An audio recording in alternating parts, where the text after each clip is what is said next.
They called it the Edge of the Wind. A stretch of land beneath the Colorado foothills where cold lingered all year long, where snow fell as if it belonged to no season, and silence sometimes roared louder than thunder. There, under a frost-covered tin roof, stood an old wooden cabin. No smoke from the chimney, no porch light, just a shadow, sometimes two, passing behind a fogged window pane. His name was Jonas Hale, 42, a former Air Force special operative, once a name featured in military bulletins, spoken alongside words like elite, exceptional, survivor of the Aleppo ambush. But that was 6 years ago. Now he was a man without a voice, without footsteps, without the need to be understood. Jonas had once led reconnaissance missions in the borderlands, regions where maps held no names, and survival was measured in heartbeats between gunfire.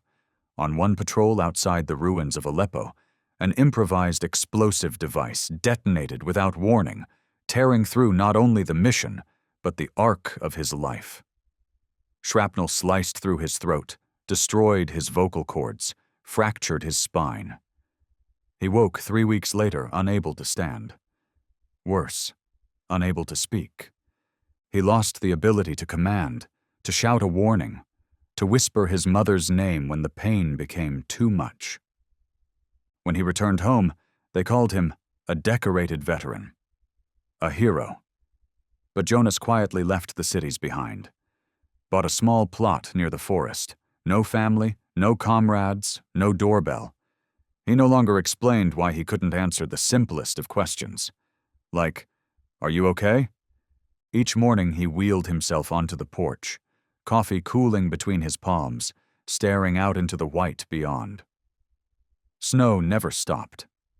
But Jonas had long grown used to another kind of snow, the kind that fell inside the mind, muffling every explosion, every scream, every drop of blood, until all that remained was quiet. Too quiet. And empty. Out here, he didn't need words, didn't need rituals, didn't need to lie with a phrase like, "I'm fine." He only needed to breathe and survive one more day. Sometimes a delivery driver lost their way and glimpsed him through the glass. Some waved, some looked away. But Jonas never blamed them. A man in a wheelchair, face darkened by sun and war, eyes too sharp, too silent. It wasn't easy to look at without unease, especially when he didn't respond, didn't explain. Because sometimes silence wasn't a choice. It was all that remained. And in the long quiet of that house on the edge of the mountain, there was one other presence that never left his side. A dark shape moving through white snow without sound, as if it too understood all that could no longer be spoken. Echo, a German shepherd, once a K-9 unit with the Air Force Special Operations, trained to detect explosives, trace the scent of blood from hundreds of meters away, and more importantly, to respond to nonverbal commands. He didn't bark, or rather, he only barked when it mattered. On the battlefield, among crumbling walls and brick dust thick as fog, Echo had been Jonas's second pair of eyes. When commands could no longer be voiced, and the team was forced to move under absolute silence, it was Echo who led the way, sniffing out danger, signaling threats, and even shielding Jonas from what he couldn't avoid in time. They say dogs can smell fear, but Echo could feel the things never spoken. The explosion didn't just take Jonas's voice, it nearly took Echo too. The blast damaged his inner ear and clouded the vision in his left eye. For weeks, he lost all spatial orientation. In most units, that would have been enough to pull a dog out of service, end their mission. But Jonas didn't allow that to happen. He filed for discharge with Echo. Together. They went through stacks of paperwork, medical evaluations, psychological assessments, and special approvals from the Department of Defense. The reason Jonas wrote on the form contained only 4 words. We were wounded together. And so they came home. No parade, no trumpets, no glittering medals, Just two injured souls trying to survive in a place where the war had gone quiet, but the memories still screamed. From that day on, Echo became an extension of Jonas. No more sharp orders, no more drills. But between them, a silent language endured. Soft, subtle signals through a tilt of a finger, a nod, or even a change in breath. No outsider would ever notice. To them, Echo was just a retired K9, lying quietly beside a wheelchair each morning, eyes scanning the woods, ears slightly tilted toward the wind, as if listening to something buried deep beneath the earth. But to Jonas, Echo was the only one left who understood him, without needing words. There were nights when Jonas thrashed in sleep. The sound of bombs, the bodies of teammates, breath cut short in the dark. And before he could tumble off the bed, Echo was there, his paw steady on Jonas's chest, gaze unwavering, breath slow and pressed against his ribs like an anchor to the present. In Jonas's world, where words no longer lived, Echo had become the last remaining voice, a voice with no sound, but one that echoed forever in those who had lost themselves. That night began like any other in the mountain's shadow. Snow had started in the afternoon without warning, piling high on the road and treetops. The wind howled against the cabin walls, long and weary, as if nature itself was exhaling its exhaustion. Slow, relentless, bone deep. Jonas had just stacked the last of the firewood near the hearth when the power flickered. The room dimmed, save for the firelight casting shadows across the wooden walls. Echo's silhouette stretched tall and silent, like a guardian carved from flame and silence. Jonas rolled toward the window. Visibility was nearly gone. Snow slanted sideways. The moon had vanished behind a thick quilt of cloud. Then, through it all, a sound. Faint, as if a tiny hand had tapped gently on the door with trembling knuckles. It wasn't a knock of panic, not someone desperate for shelter. It was something quieter, a final attempt from someone on the verge of no longer trying. Echo rose before Jonas could move. His eyes locked on the door, ears upright. He didn't bark, but his gaze shifted from alertness to something else. Unease. Jonas raised his hand. Echo sat. He wheeled himself forward, unlatched the door. The hinge groaned in protest. The moment it opened, the silence outside spilled in, thick and cold. And there she was. A child. A little girl. She looked about 9 years old. Her brown hair was matted with snow and ice. A deep bruise darkened the left side of her face. Her lips were pale, trembling with every breath. The coat she wore was thin, almost useless against the cold. No gloves, no shoes. Her bare feet pressed into the snow, red and stiff, so numb they no longer seemed to feel.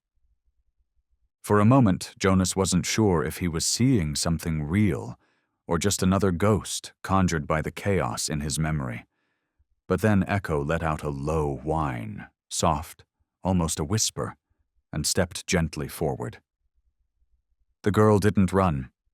She didn't scream. She just stood there, shaking like a leaf that had held on for too long. Jonas looked down, and their eyes met. Strange, unfamiliar eyes, and yet deeply familiar at the same time.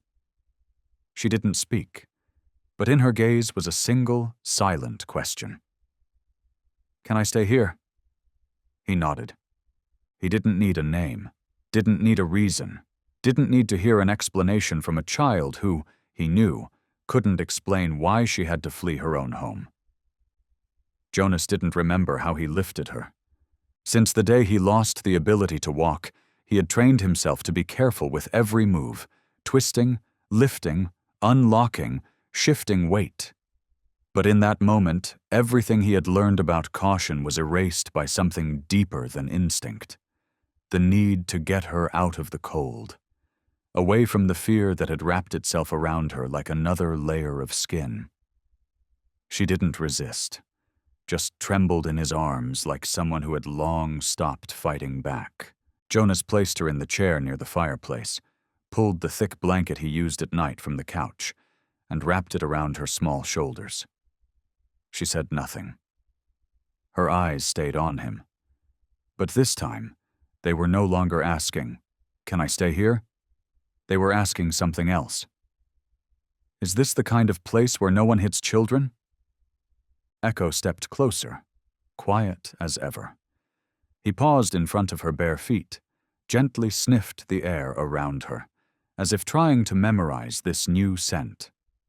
Then, instead of returning to his usual spot, Echo settled right beside her chair.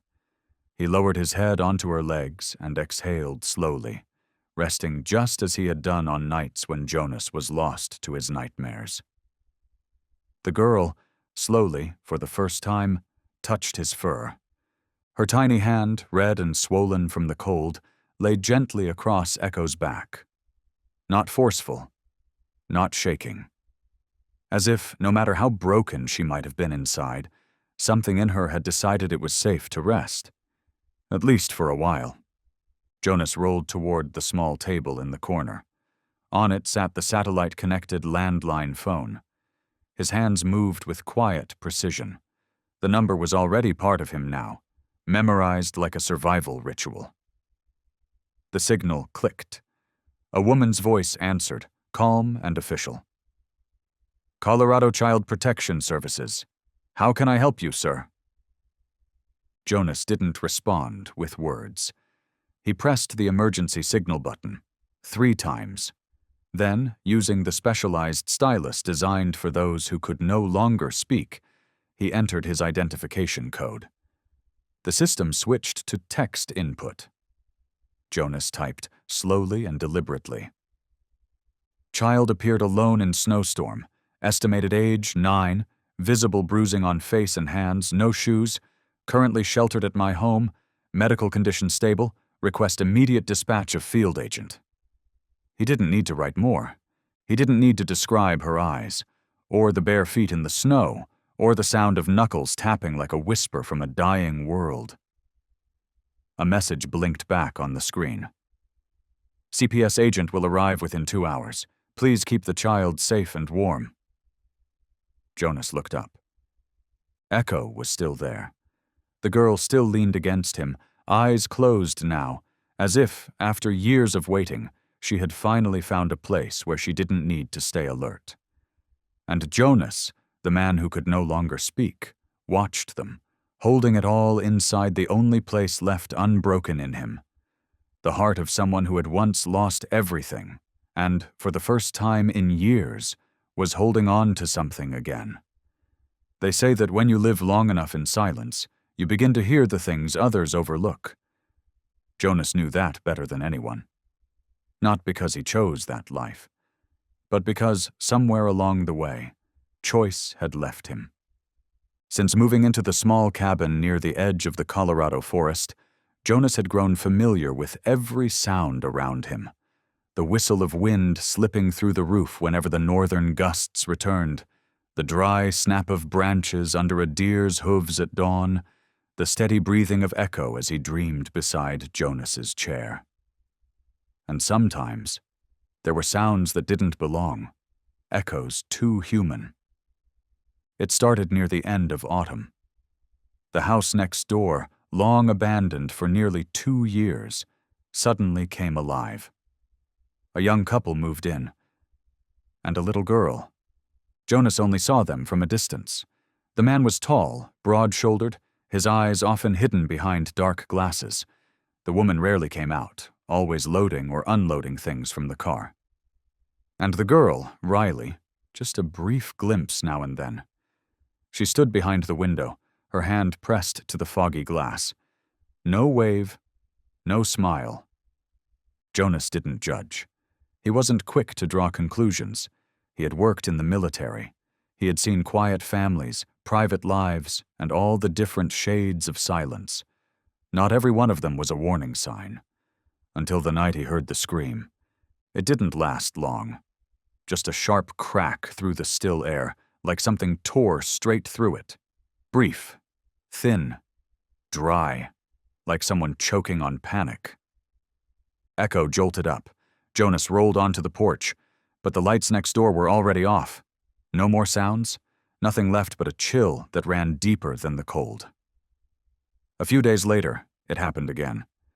This time it was a thud, then a child's cry. Jonas tried to see through the window, but the makeshift wooden fence blocked most of the view. He checked the audio from the security camera he had mounted. Just wind. And a few muffled words, blurred by fear or by force, he couldn't tell. So Jonas started watching. Not out of curiosity, but because something inside him, a part of survival that had never gone quiet, kept whispering, "That wall is hiding something wrong." He installed another camera, angled towards the narrow path between the two homes. It used to be a shared walkway. Now the weeds were tall and no one walked there anymore. Each night, Jonas watched, flickering images across a dim screen. And each night, Echo lay by his feet, one ear turned toward the wall, as if he too was hearing something Jonas could never quite name. But there was no proof. Every time he saw Riley, she remained silent. She didn't cry. She didn't call for help. She simply withdrew deeper into the house, a faded shadow behind a curtain. No visible bruises, no spoken accusations, no clear signs of wrongdoing that would give the police cause to act. Jonas couldn't speak. He couldn't break down their door and say, "Something feels off." Because in a world of laws and documentation, suspicion meant nothing. You needed something you could hold, record, bleed. And until the night of the snowstorm, he had nothing, just a feeling, one that gnawed at him like a scar beneath the skin, and a truth every surviving soldier knew too well. When your instincts say something is wrong, it usually means it's already too late. There was one truth Jonas Hale had learned since losing his voice. When you can no longer speak, you are forced to look more closely. And when you can no longer act freely, you must choose with precision the one moment you are allowed. His cabin was small, but everything inside it was orderly and strategic. Every corner served as a control point. Each camera mounted on the porch, the side wall, and the roof was set at a cross angle, never overlapping, but enough to cover all directions. He hadn't just installed them to keep wild animals out. He had designed them to keep a vow alive, to protect a small patch of safety for anyone weaker who might one day need shelter. From the monitoring screen in his bedroom, Jonas tracked every movement next door. During the day, it was quiet. Riley either went to school or was kept inside. The foster father came and went, always looking occupied, shaking hands with neighbors, smiling at just the right time, driving a spotless new pickup, playing country music loud enough to drown out whatever else might be happening behind the walls. But at night, when their lights went out far too early, and the only illumination left came from infrared lenses, Jonas often recorded subtle movements. A small shadow crossing a hallway, a fall with no sound, an arm stretching across someone's shoulders. He once tried sending a short video clip to the local authorities. The police responded. "Insufficient evidence. The footage is unclear. No audio to support concern." Jonas knew they weren't wrong. But that didn't make the helplessness inside him any smaller. He had once been the one giving commands. Now he couldn't even say one word. "Stop." His throat, once the channel of orders and strategy, was now just a sunken scar beneath the edge of a scarf. During the first months of recovery, he had tried to scream. What came out was a distorted rasp, like a wounded animal's cry. Doctors told him that partial recovery was possible, if he committed to therapy, relearning how to breathe and vibrate sound upward from the chest. He tried, then stopped. Because for Jonas, a voice only mattered if it carried meaning.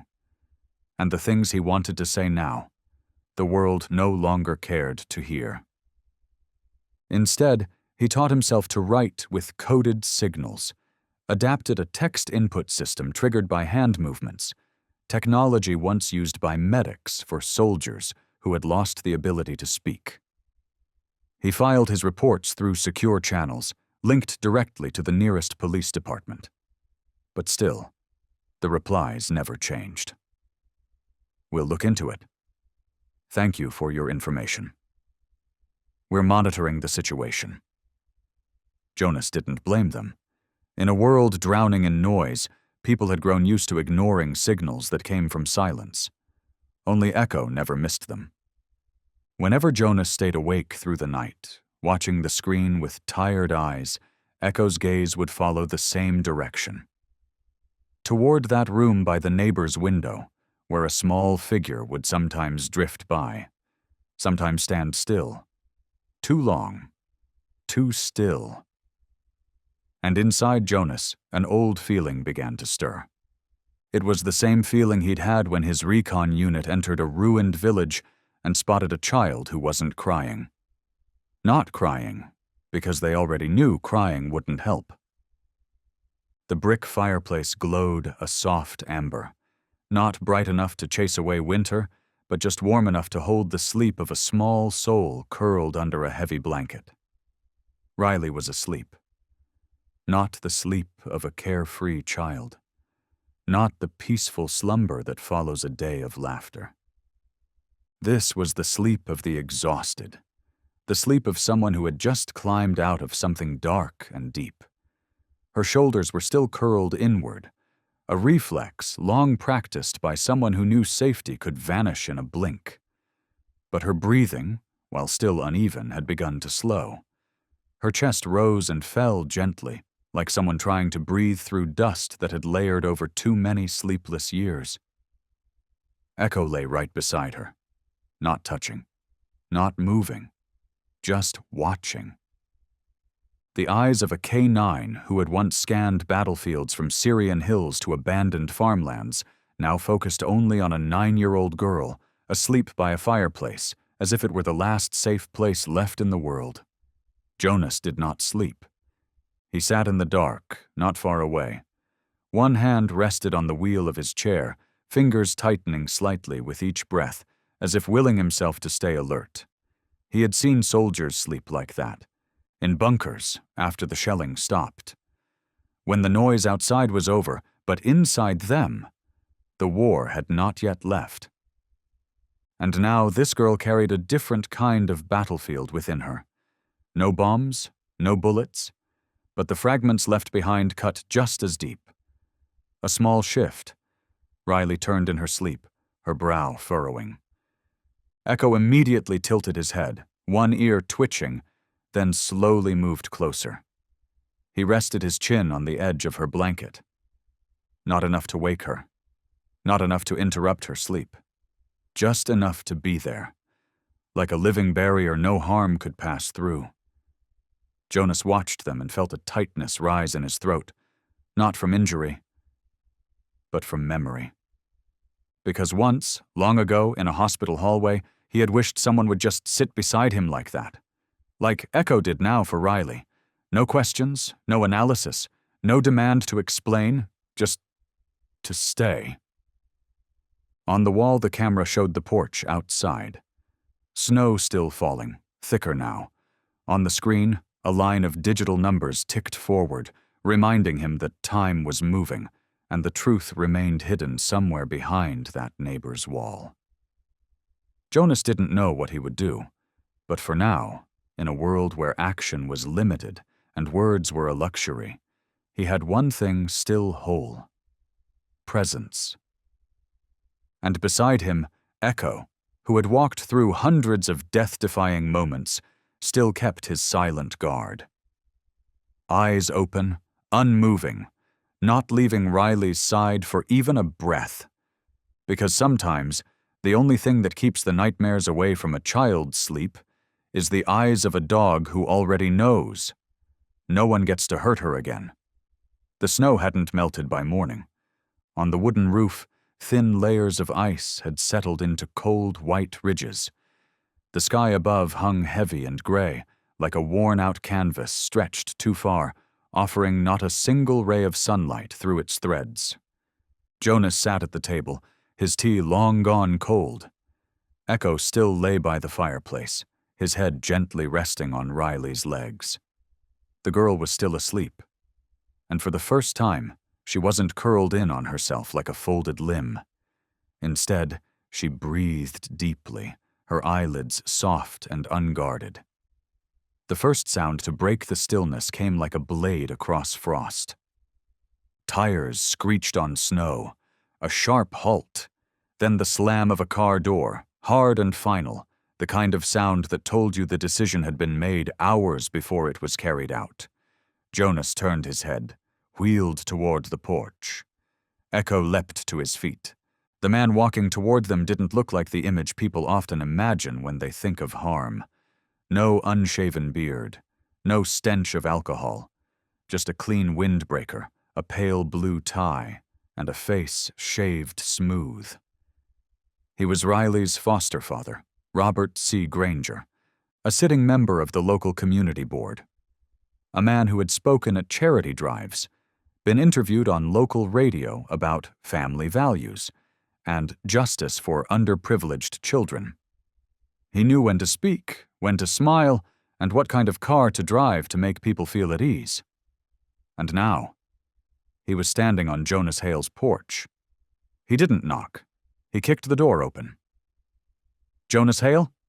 His voice rang out clear and controlled, like the start of a press briefing, not a confrontation.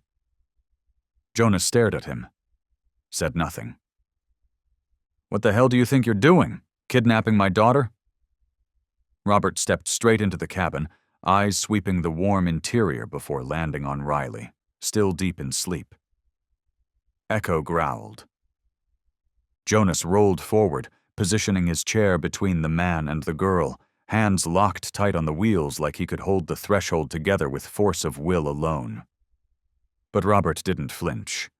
He was used to people backing down. "Call the cops? That's fine. They know me. I'll tell them the kid wandered over and a PTSD-stricken vet, decided to keep her. You won't win this." And then, without warning, he shoved Jonas. The chair jolted back, wheels skidding sideways. Jonas nearly lost balance. Echo, who had been waiting, watching, calculating, launched. But that is where the next part begins. And in the silence that followed, Jonas, the man who no longer had a voice, still tried to speak, with his eyes, saying one thing and one thing only: "You will not touch that child again." The moment Robert shoved Jonas back, the room fell still, as if the entire world held its breath, waiting for what would happen next. Echo didn't wait for a command. He didn't glance over, didn't need a signal. The dog launched forward with the kind of instinct that lived deep in the bone, a reflex that needed no logic, only heart. The first sound was the strike of claws against hardwood, sharp, rapid, final. Then came the startled cry of a man who hadn't yet realized what was happening. Robert had never seen a dog move like that.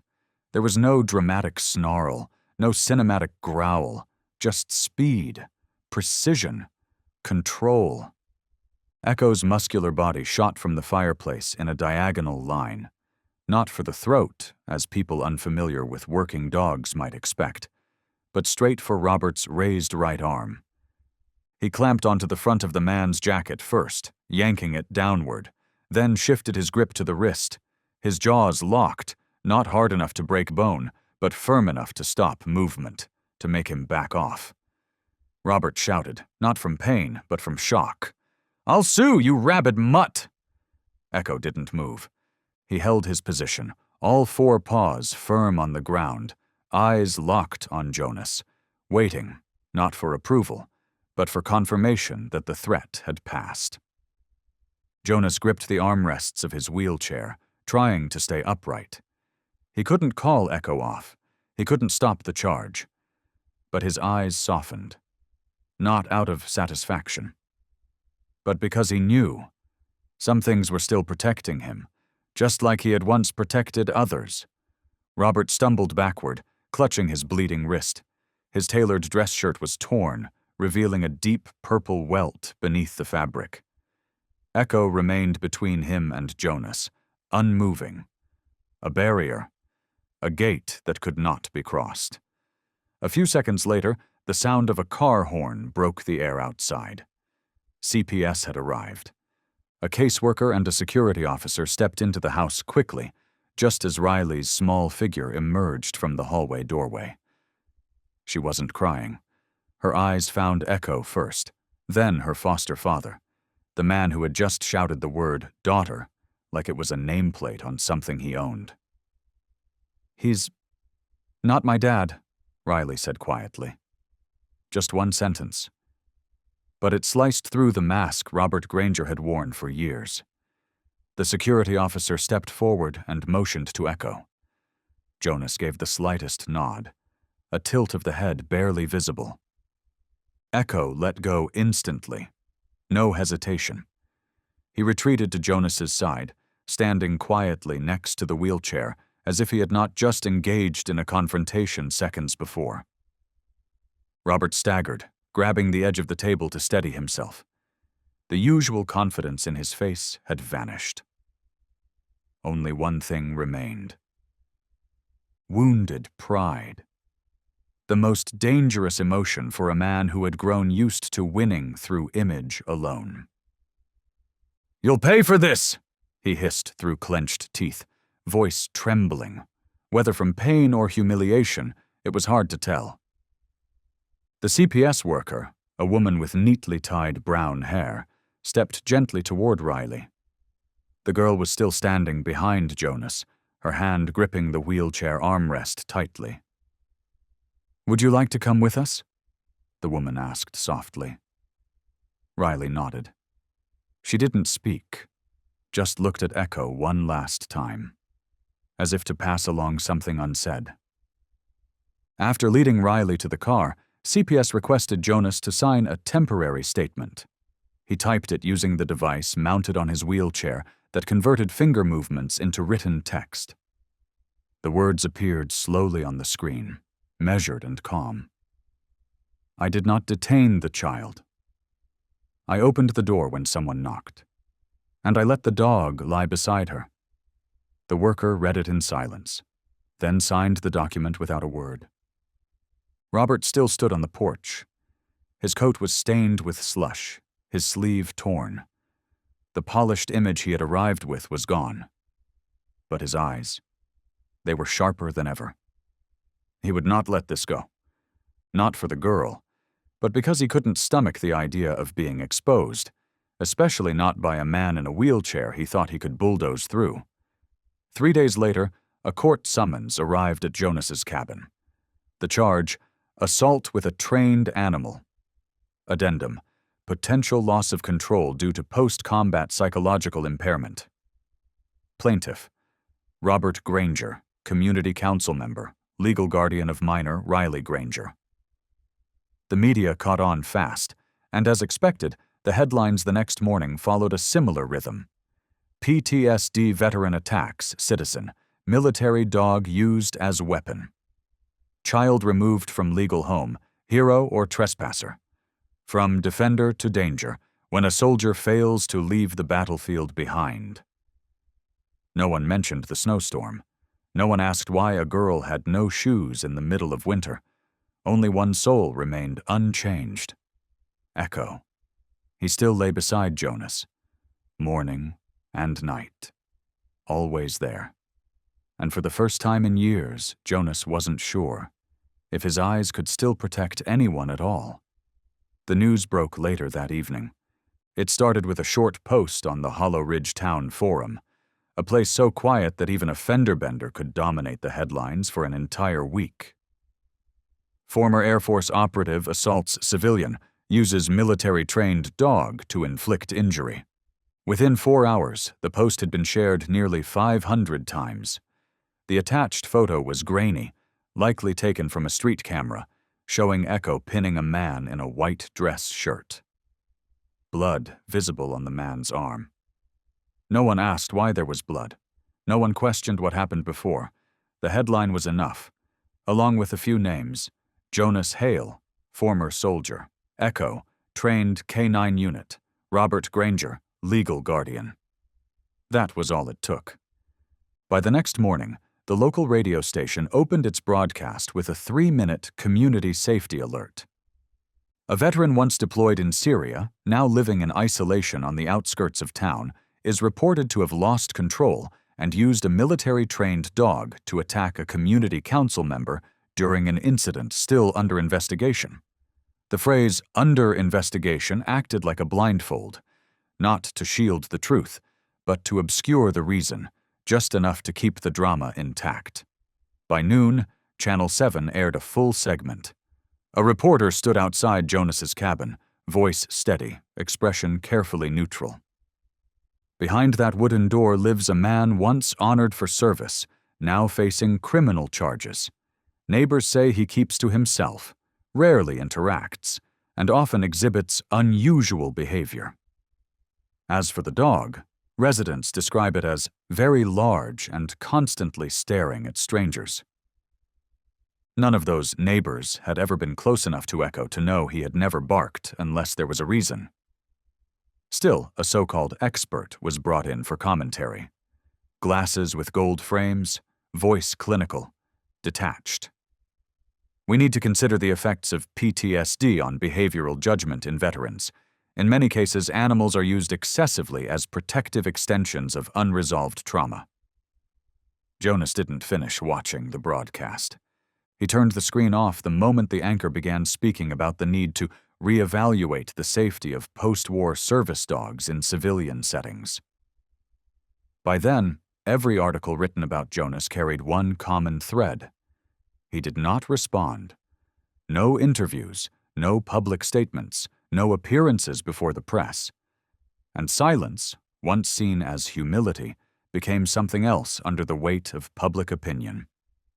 It became avoidance. In a world where everyone feels the need to shout to prove their truth, the one who says nothing is assumed to be wrong. Jonas had no social media, he didn't enable email alerts, didn't own a smartphone, and had no contact numbers saved except for the nearest VA therapy center. Because Jonas had no voice, so he chose to live in places where none was required. But once the news broke, that quiet turned into a pit. And into it came every knock on the door, every message, every headline, falling like stones. No one truly asked, "Are you okay? Was it really self-defense? Did the girl say anything to you?" Number. They asked things that sounded like concern, but carried sharp hooks. What do you think about being labeled dangerous? If you're innocent, why not speak up? Is it true your dog was trained to attack? Would you come on air with us? We'll give you a chance to tell your side. Jonas stared at the letter from a national media outlet, the bold headline gleaming across the top. We want to tell your story, the right way. But what is right for a man who cannot speak, when the entire battle now rests in twisted words? He had once relearned how to shape syllables after his throat surgery, each sound cut from the scar tissue like pulling splinters from flesh. And even after nearly 3 years, his voice remained a brittle thing. Broken fragments, like dry leaves crushed beneath boots. Not something you put on television. The rehab center had recommended voice-to-text software installed in his wheelchair, a mechanical voice to help bridge the silence. But Jonas rarely used it. He didn't hate technology. He simply feared that when his words were read by a machine, people would only hear the machine, and not the man. And now, just as he had once sensed it would happen, people heard only the echo of public opinion, no longer the silence that had a reason. Inside the wooden cabin, the phone rang endlessly. Outside the snow-laced fence, a reporter stood calling through the window, We can help tell the truth. We stand with veterans. Jonas didn't come out. Echo simply stood beside him, watching. Not growling, not barking, just standing, like a shadow that could not be crossed. Each passing day brought newer headlines. The narrative grew hotter with every update. They began to revisit Jonas's military service and asked, have his psychological wounds blurred his ability to discern lawful behavior? Commentators started to shift the tone. We must support our veterans, but we also must ask, when does empathy become blindness? Jonas stopped reading. He sat quietly by the fire, the voice assist device resting beside him, untouched. Because sometimes a person doesn't stay silent by choice. They simply don't know how to speak what no one is ready to hear. Riley was taken away just one day after the first article went viral. No sirens, no warning, just a silver SUV that pulled up quietly at 7 a.m. Nora, the same CPS officer from that night, stepped out. Her eyes held something close to apology when she saw Jonas already waiting by the porch, frost clinging to the wheels of his chair. She didn't explain much, just handed him a printed statement. Due to recent public attention, and in the interest of safety, the child will be temporarily relocated to a protected youth shelter near the city. Jonas nodded. He signed. No questions. Riley stepped outside, still wrapped in the fur-lined scarf he had given her the night of the snowstorm. She didn't look at anyone. Didn't speak. She stopped in front of Echo, placed her hand gently on his head, and whispered something too soft to hear.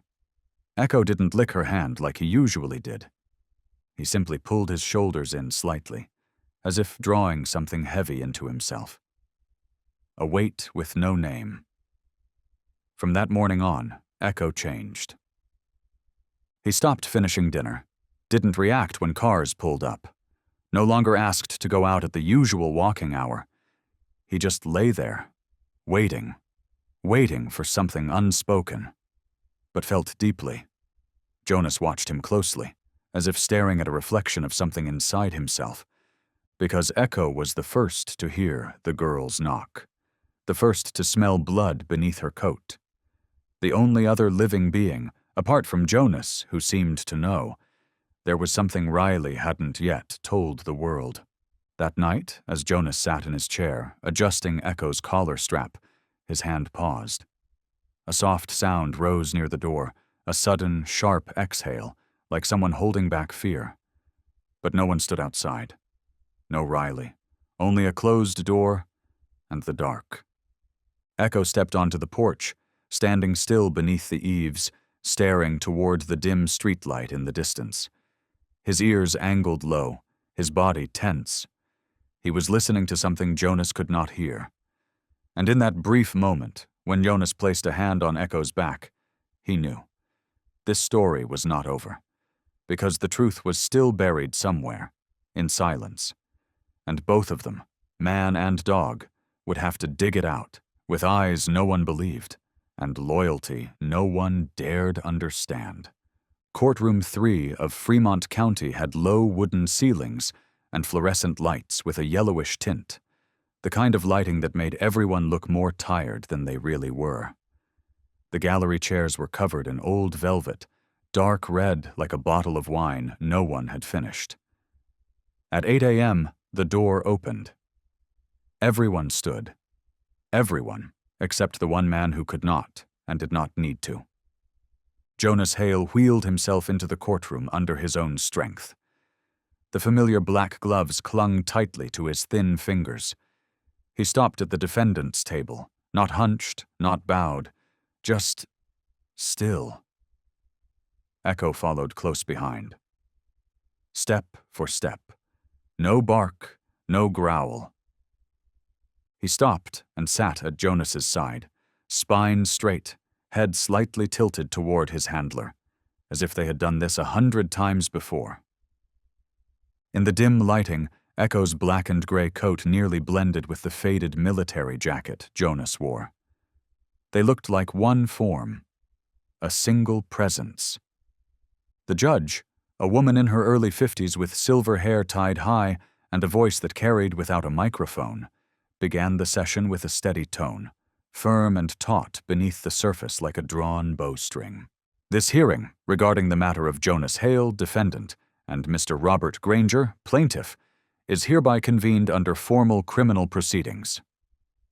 Paper shuffled. Pens tapped against wooden desks. At the front row, the prosecutor rearranged her case files. A reporter in a tailored gray suit took rapid notes on a tablet. An older woman clasped her hands tightly in silence, likely family of Grangers. And in the middle of it all was Jonas. No one heard him speak, not because he refused, but because he couldn't. The voice conversion device was placed on the desk before him. It was turned on. But almost no one looked at it. Even if it functioned properly, the synthetic, fragmented sound could never carry the weight of what Jonas truly needed to say. He sat there, gaze forward, posture upright, one hand resting calmly on his knee. Not shaking. Echo remained motionless. The only thing that moved were his eyes, scanning every footstep, every whisper, every shift in the room. As if, in Jonas's silence, Echo had become the ears, the eyes, and, if needed, the voice. Then came the reading of the charges. The courtroom speaker rang out with cold clarity. The defendant is charged with assault resulting in bodily harm using a dangerous instrument, specifically a trained dog. The word instrument made Echo lift his head slightly. No one noticed, except Jonas. He tapped 2 fingers gently against his thigh. A silent signal. Echo lowered himself again, and for the first time since the hearing began, the entire courtroom fell still. Because silence is not always retreat. Sometimes it is the only way to stand, when you cannot stand on your feet. The prosecutor was named Jared Malik, a tall man in his 40s, hair slicked with gel, and a pair of thin, dark glasses that made every glance feel like a verdict even before he spoke. He rose slowly, walked to the center of the courtroom, then turned toward the jury. A faint smile, the kind worn by someone who had argued over 200 cases and had stopped being surprised by any of them. "Ladies and gentlemen," he began, "today we are not here to judge courage, nor to deny the service of a soldier. We are here to examine an action committed by a man who, I submit, no longer has control over his own." His tone was smooth, gentle even, but every word he chose was a needle. Malik presented a series of visuals, a photo of the injury on Mr. Granger's arm, puncture marks clearly visible, screenshots of news headlines, veteran loses control, a chart summarizing PTSD diagnoses, legally extracted from Jonas's military medical records. "We are not saying he intended to be violent," Malik continued. "But understand this, someone who has been to war, when cornered, when hearing shouting, arguing, panic, can return to that battlefield." In the mind, he turned slightly, now facing Jonas, then gave a small bow, polite, respectful on the surface. "I do not deny his pain, but compassion must not cloud judgment. Because if we begin calling a bite wound an act of protection, who among us will feel safe opening their door to someone who has seen combat?" In the gallery, a few heads nodded. A young woman covered her mouth, visibly shaken. Jonas made no reaction. He typed a few short lines into the voice device, intending to bring it forward. But the legal assistant gently shook her head. "Not the correct procedure," she whispered. Echo sat upright beside him, posture stiff as stone, his gaze locked on Malik. No growling, no movement. But a trained eye would have noticed the slight tension in his back, an old reflex surfacing whenever someone applied pressure to the man he protected. "No one denies that Jonas Hale was once a hero," Malik concluded, but that does not absolve him of responsibility today. Responsibility, a noble word. But when spoken by the wrong mouth, it becomes a sentence, long before the verdict is read. Jonas didn't flinch. He wasn't trembling. He simply moved very slowly, placing one hand on Echo's head. It wasn't a command. It wasn't reassurance. It was something else. I'm still here, even if they don't hear me. And Echo didn't move either. But his eyelids lowered slightly, gaze deepening like river water before a storm. Mr. Hale, do you have anything to say in response to the charges brought against you? The judge's voice was clear, crisp, cutting through the still air. Jonas looked up. The room went unusually quiet. Even the overhead ventilation seemed to hush, as though giving space to something weightier than sound. Jonas picked up a sheet of paper. He wrote quickly. His hand trembled just a bit, not from fear, but from speed. Speed had once been survival. The letters came out in bold, sharp strokes, black ink, all capitalized. I did not attack, I protected, there is camera. He held it up, but not a single juror turned to look. His defense attorney, a young man recently assigned to the case, was still rifling through documents. He had never worked with a client who could not speak, and he didn't know that Jonas's eyes were trying to speak for the entire courtroom. Echo shifted. He sat closer, head tilted just slightly. A quiet gesture. Jonas tapped 2 fingers against his wheelchair's rim. An old signal, hold position. Echo obeyed. No growl, just focus. The jury began whispering among themselves. A woman leaned to the man beside her. Why isn't he saying anything? Maybe he's avoiding it, the man replied. Or putting on a show. The judge asked again. Mr. Hale, do you have any response? Jonas pointed to the voice device, but the screen flickered. Audio input failed. He blinked once, jaw tightening. Then again, he reached for another sheet of paper. This time, the words were fewer, heavier. I cannot speak, not because I do not want to. Before the message could reach the bench, the prosecutor stood. Your Honor, Malik interrupted smoothly, this is clearly a form of deflection. Mr. Hale has access to legal counsel, has access to technology. Producing handwritten notes, especially at this moment, is nothing more than an appeal for sympathy. Murmurs erupted.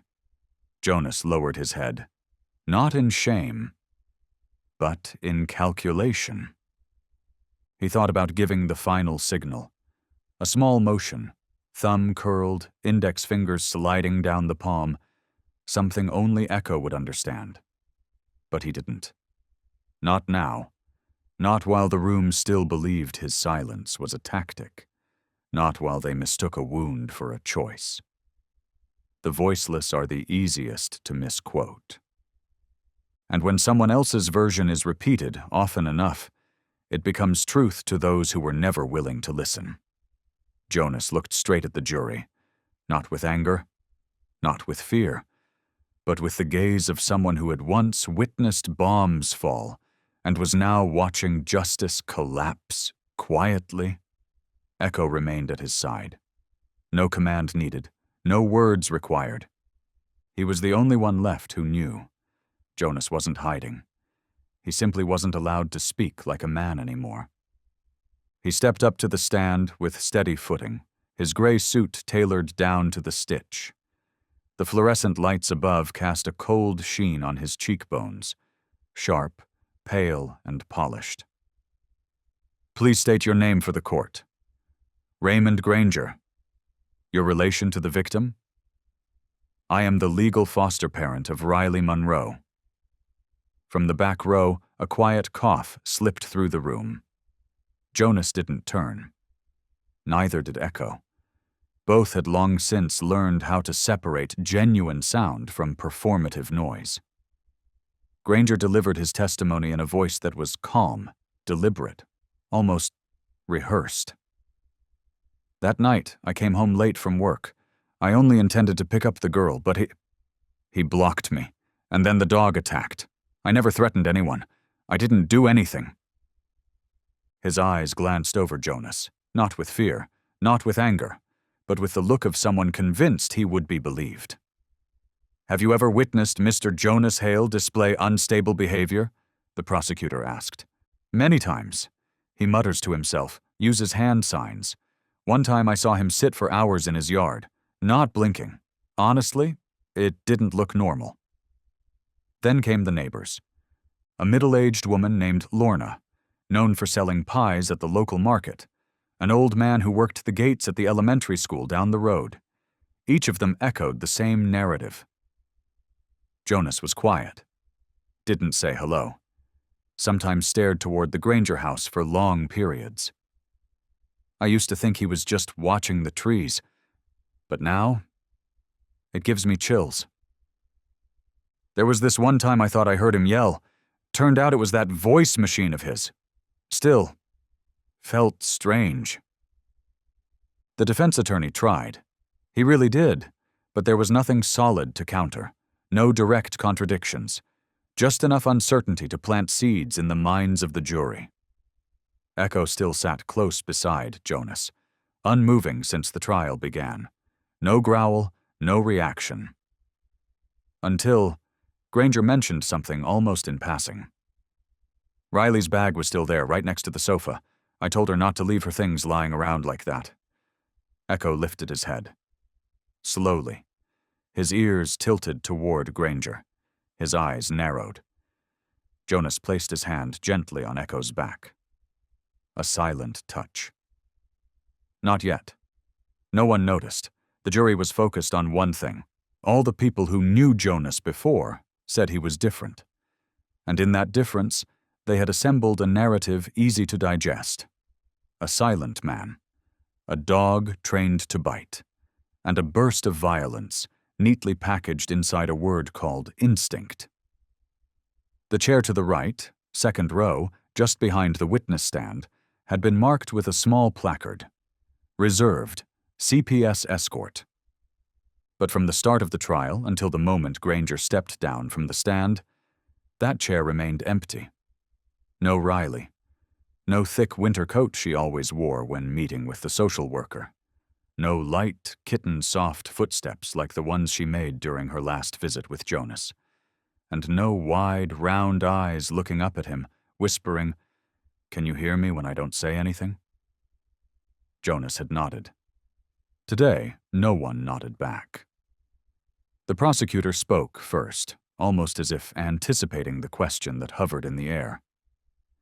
Due to the emotionally fragile condition of the minor, Riley Monroe, Child Protective Services has decided not to bring her to testify today. Facing her legal guardian could cause severe psychological trauma and hinder her long-term recovery. No one objected. No one clapped. Just a silent agreement. As if everyone understood. Sometimes the absence of a child is the most compelling testimony an adult can offer. Jonas slowly turned his head and looked toward that row. There was no note, no voice device, only a gaze, fixed long and still on the empty space, as though if he stared deeply enough, Riley might rise from the void itself. Echo leaned forward. He sniffed the air, an old movement from the battlefield. When soldiers could not see the threat, they entrusted their senses to the dog beside them. But this time, there was nothing. No breath, no familiar scent, no trace of Riley.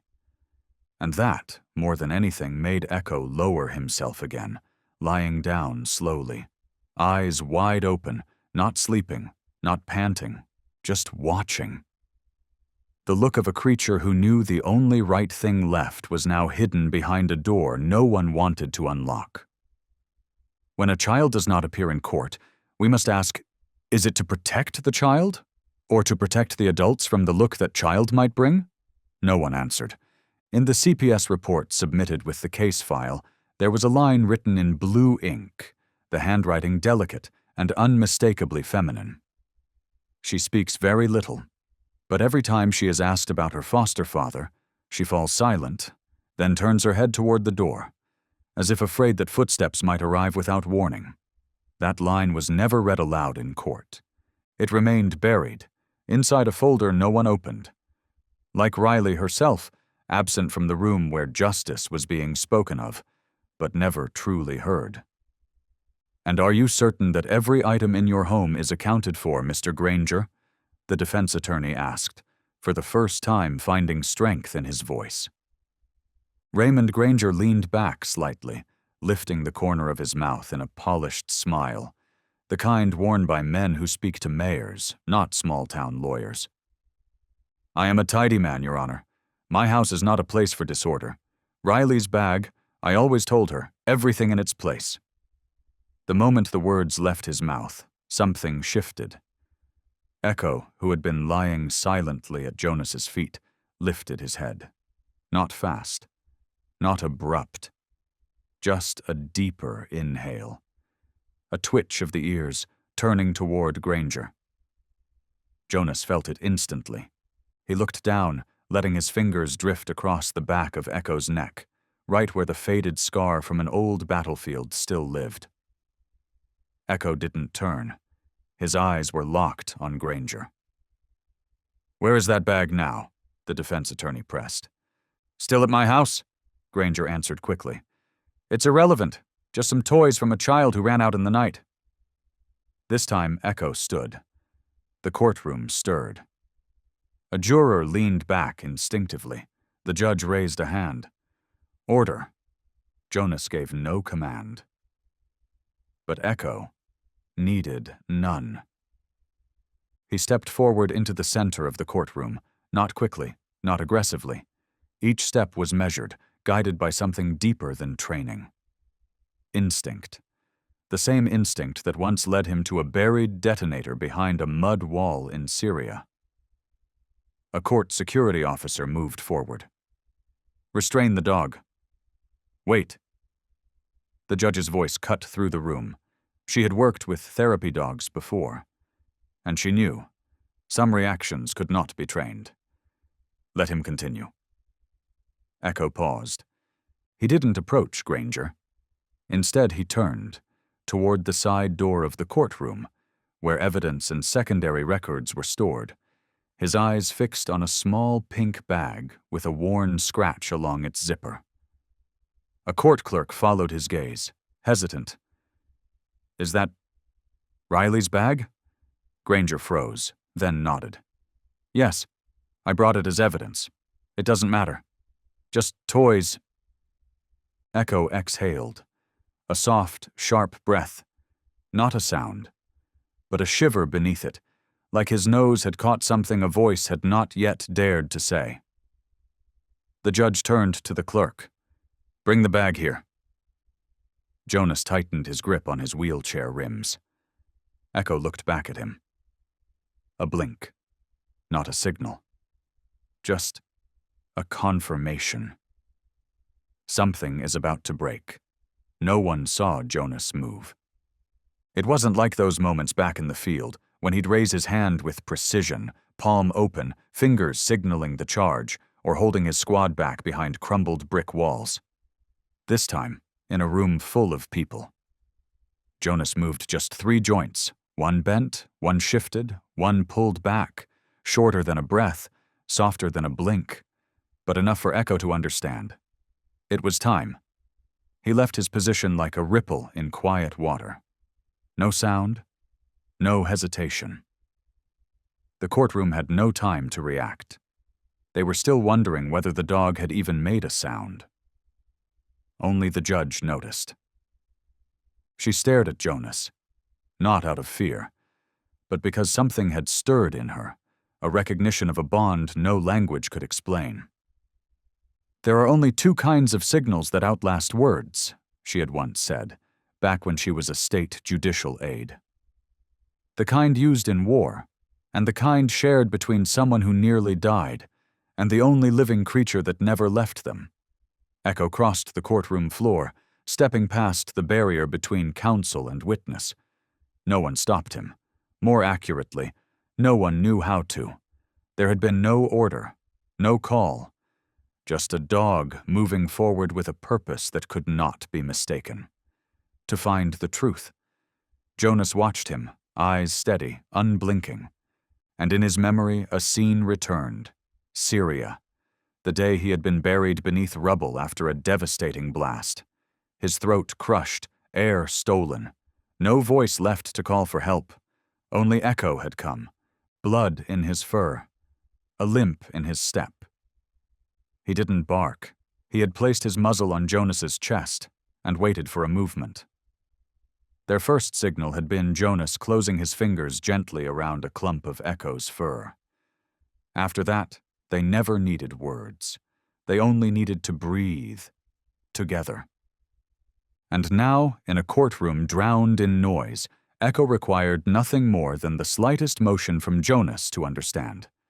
He had once again been tasked with saving something not yet revealed.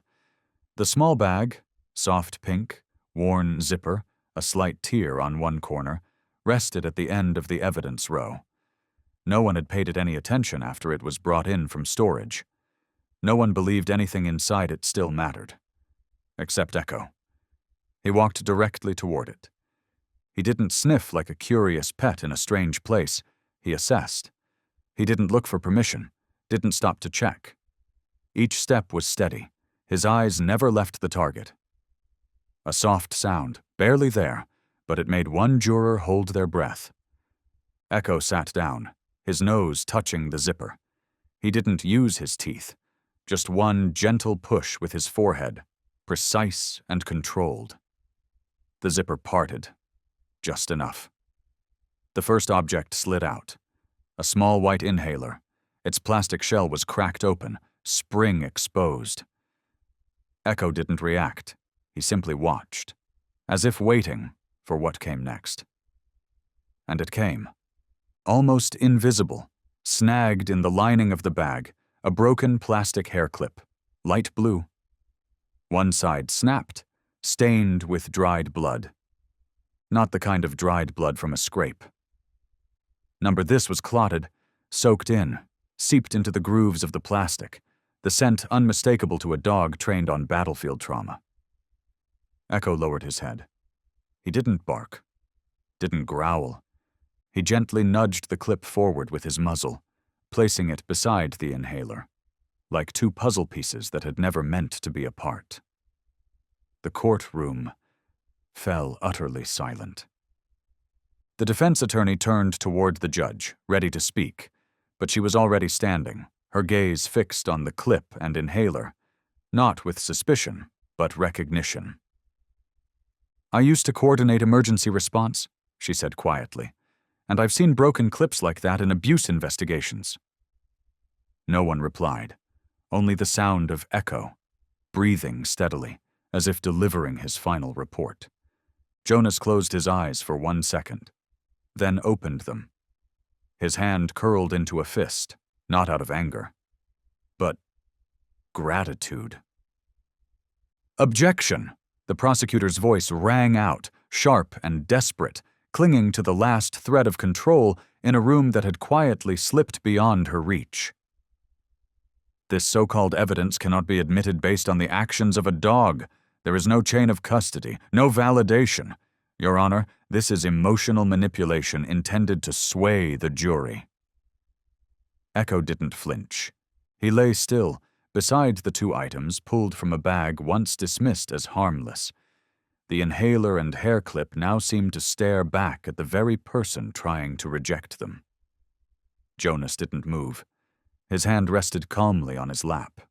His eyes never left Echo.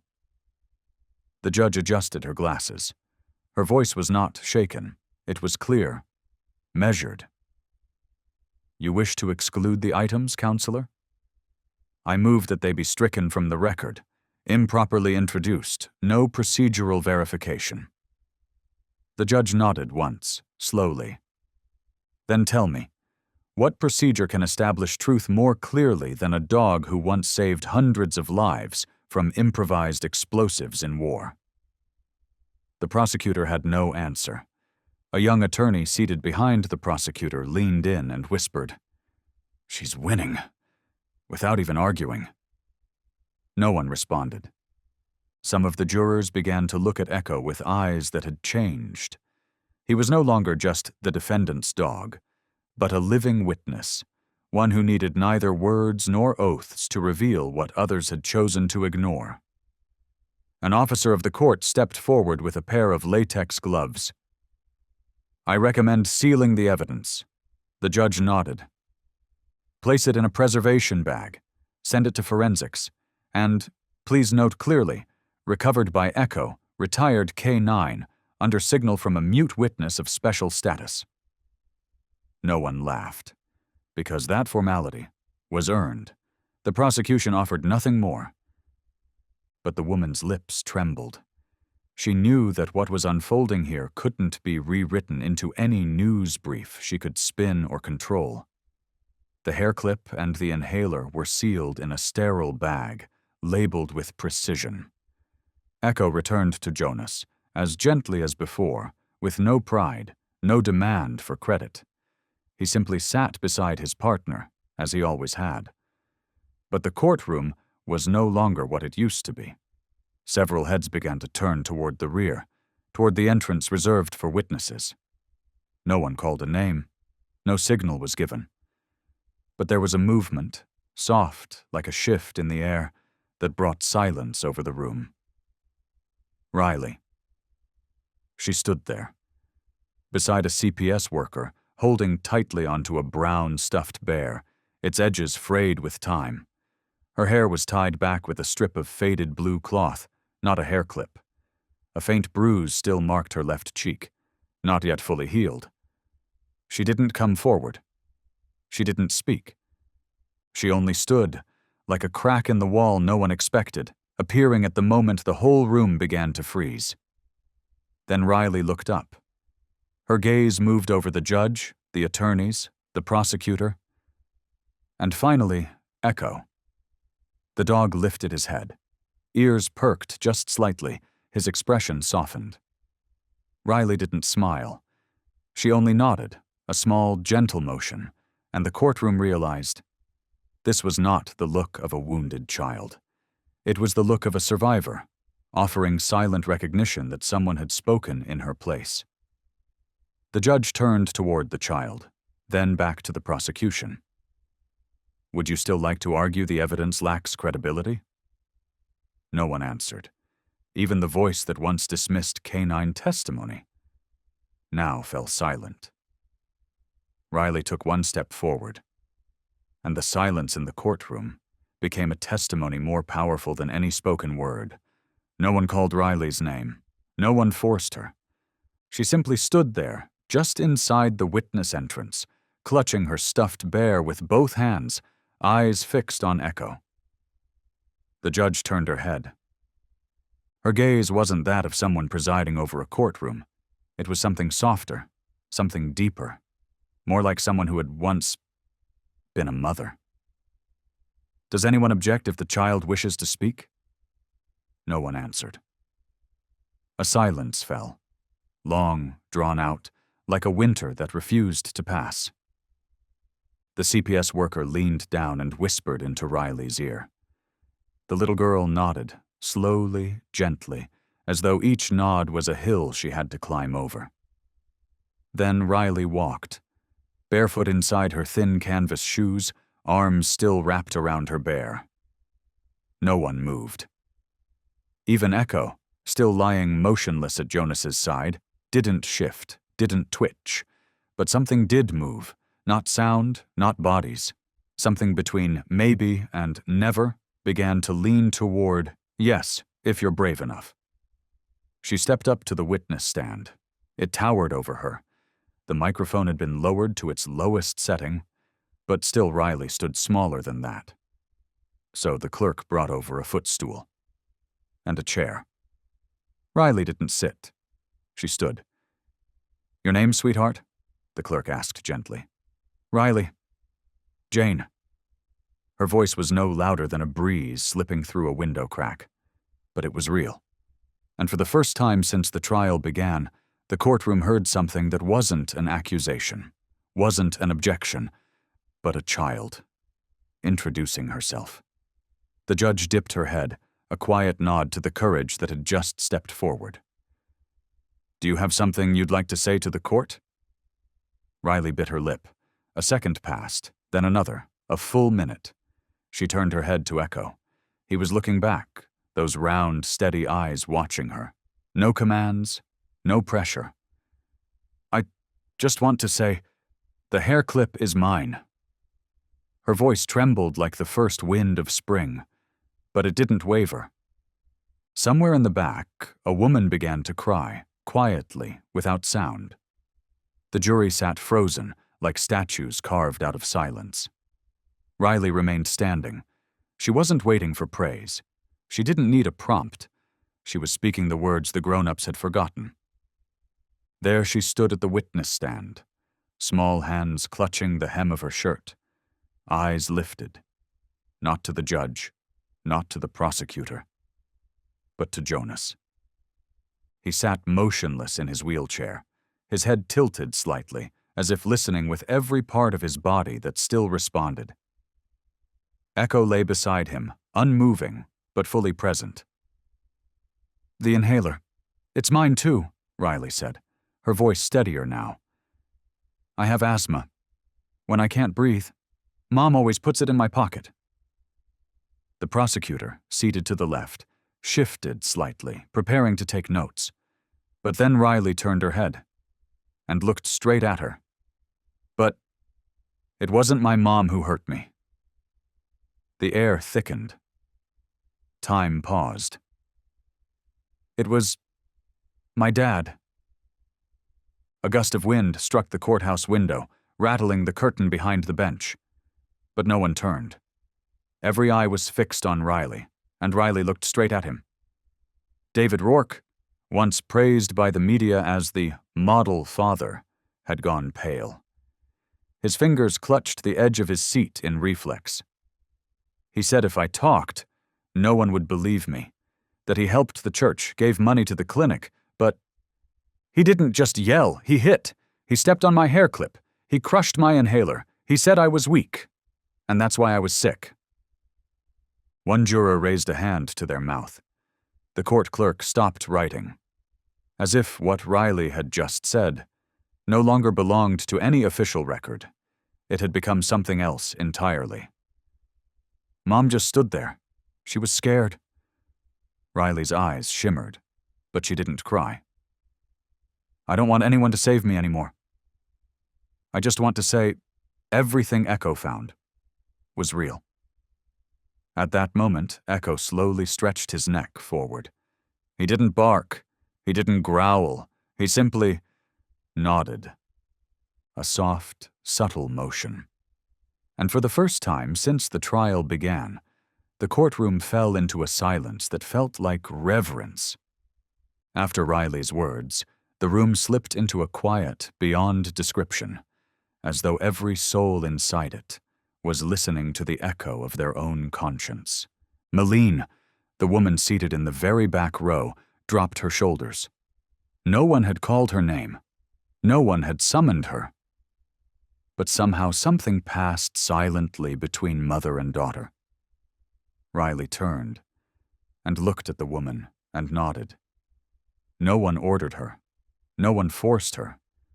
There was only an unspoken invitation. Meline stood. Her steps weren't rushed. They didn't tremble. It was as if she were descending the very cliff she had built over the years, now stepping down one ledge at a time. When she reached the center of the courtroom, she didn't lift her head. She spoke, quieter than a sniffle. "I know. I should have done something." The prosecutor stirred, ready to interject, but the judge raised a hand. "I knew something wasn't right. I knew from the very first year. I used to think that staying silent would protect Riley, that if I just cared for her enough, shielded her carefully, everything would pass." A single tear fell, soaking into her ash-gray wool dress. But it got worse. I saw how he blamed her illness. I saw the bruises. I washed clothes stained with nosebleeds, and I said nothing. Because I was afraid. Afraid he'd leave me. Afraid the whole town would turn its back. Mylene finally lifted her face, for the first time, and looked at Riley. The girl didn't smile. She didn't look away. I didn't know how to stop him. It wasn't an excuse. It wasn't a plea. It was just the truth. Too late. Riley gave no reply. She simply stepped down from the stand, walked back toward Echo, and once again rested her head against his back, as if that spot was safer than any adult's arms had ever been. The judge sat still in her high-backed chair.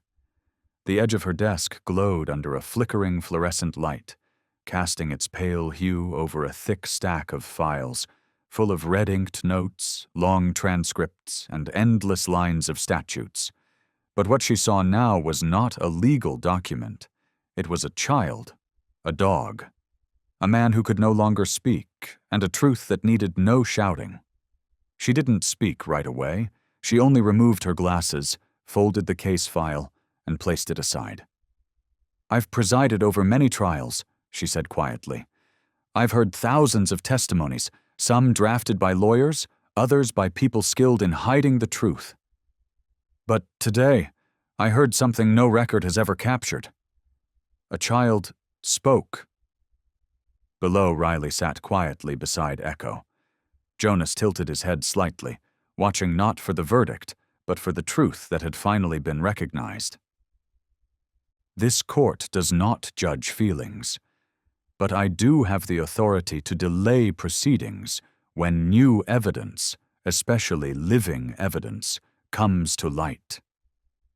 In light of everything that just occurred, I hereby declare this trial is temporarily suspended. All charges against Mr. Jonas Hale are to be held in abeyance while a new investigation, specifically into the Rourke household, is opened. I request that CPS oversight teams, local law enforcement, and an independent expert unit work together to review all security footage, gather witness statements, and examine the new physical evidence recovered by the special K-9 witness, Echo. Her voice wasn't loud. It wasn't stern, but each word fell like bricks, rebuilding a foundation long fractured. We cannot redo the past, but from this moment forward, we will listen. No one clapped, no one cheered. Only Jonas's eyes softened, as though a layer of fog had finally lifted.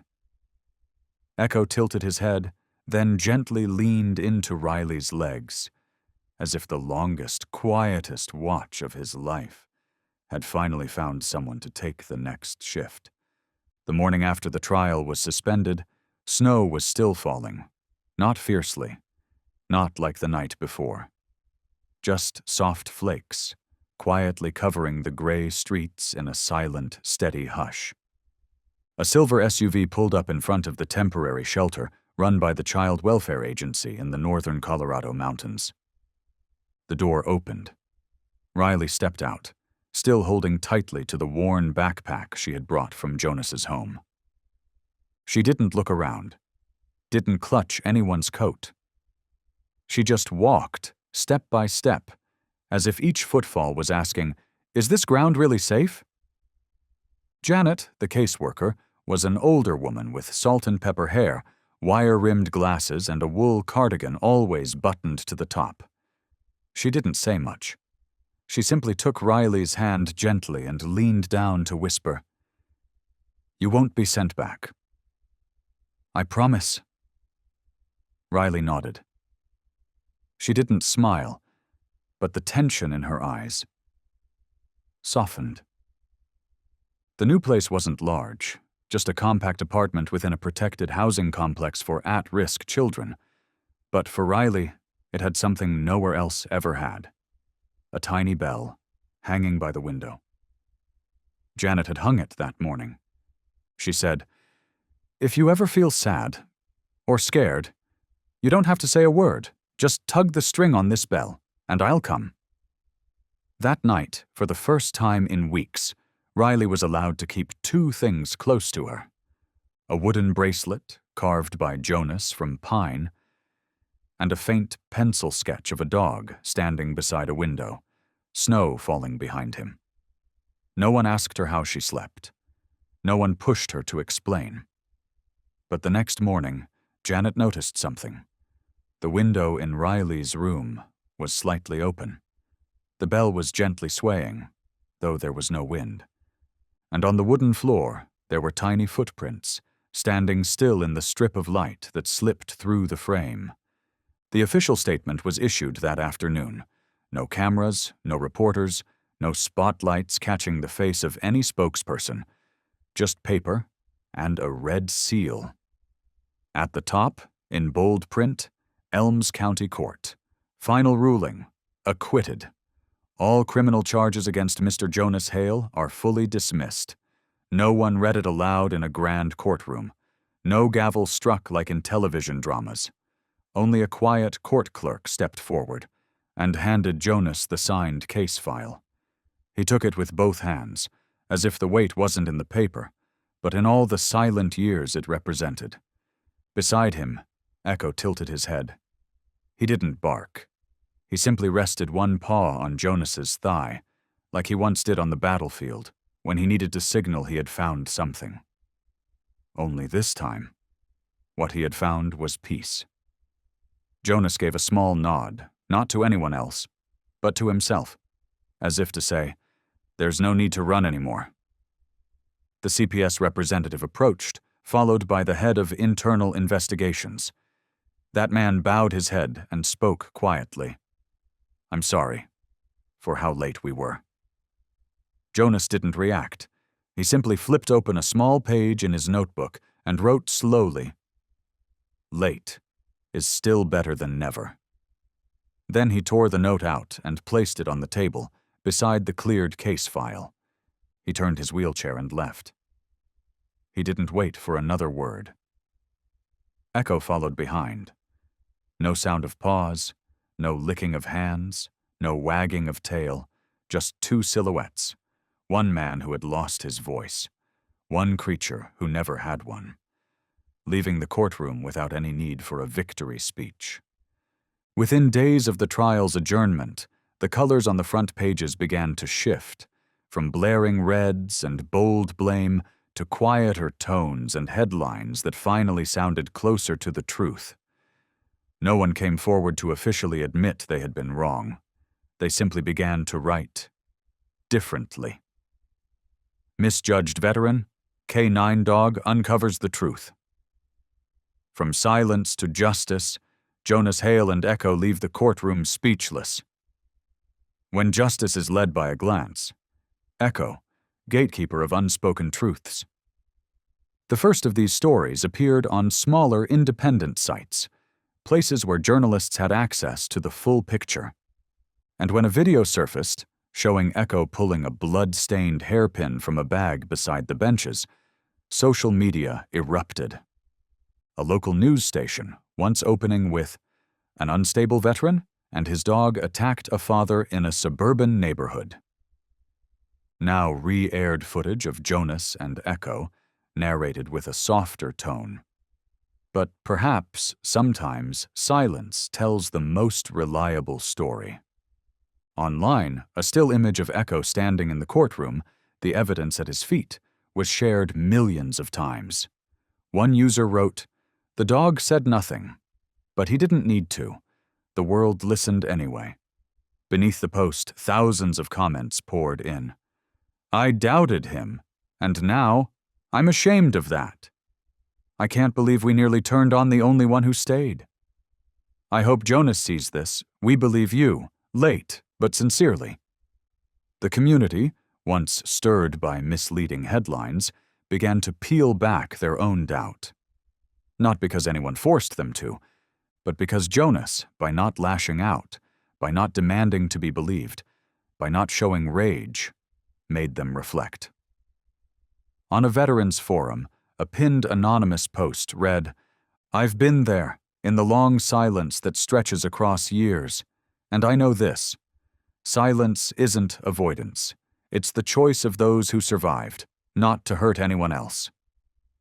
Beneath it, hundreds responded, not in words but with quiet emoticons, a wave of stillness that still spoke volumes. As for the press, Jonas gave no statements. He declined every interview.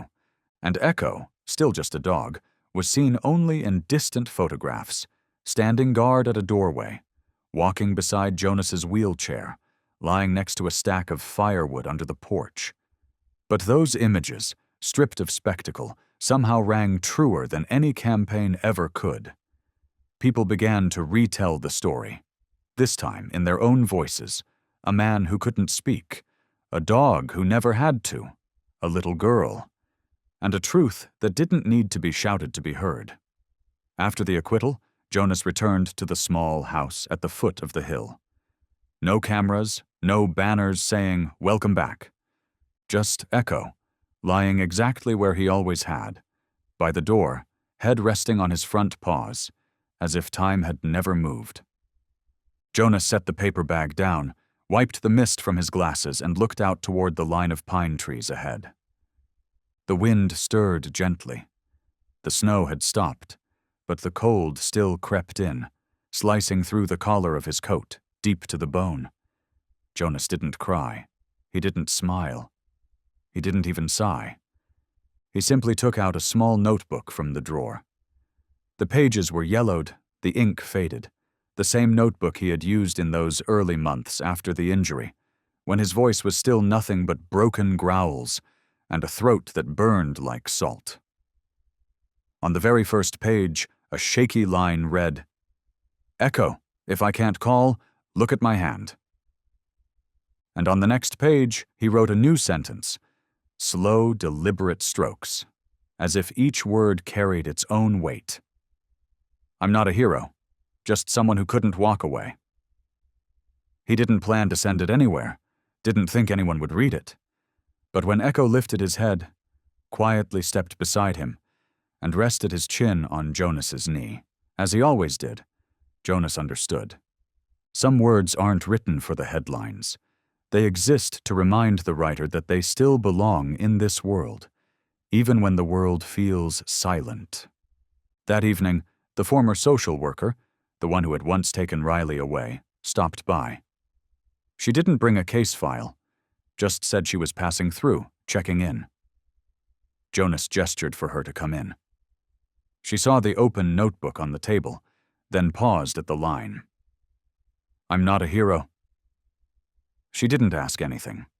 She simply took out her phone, looked at Jonas for permission. He nodded.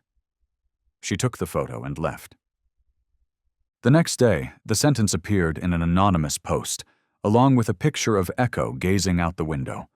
Within 48 hours, it had been shared over 3 million times. A handwritten line, a silent gaze, and a man who never left, even when the world had turned away from him. No one ever planned for Echo to become a symbol. He had never been trained to inspire. He didn't know how to pose for cameras.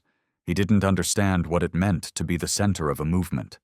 He just did one thing, stood beside the one he trusted, protecting what he knew was right.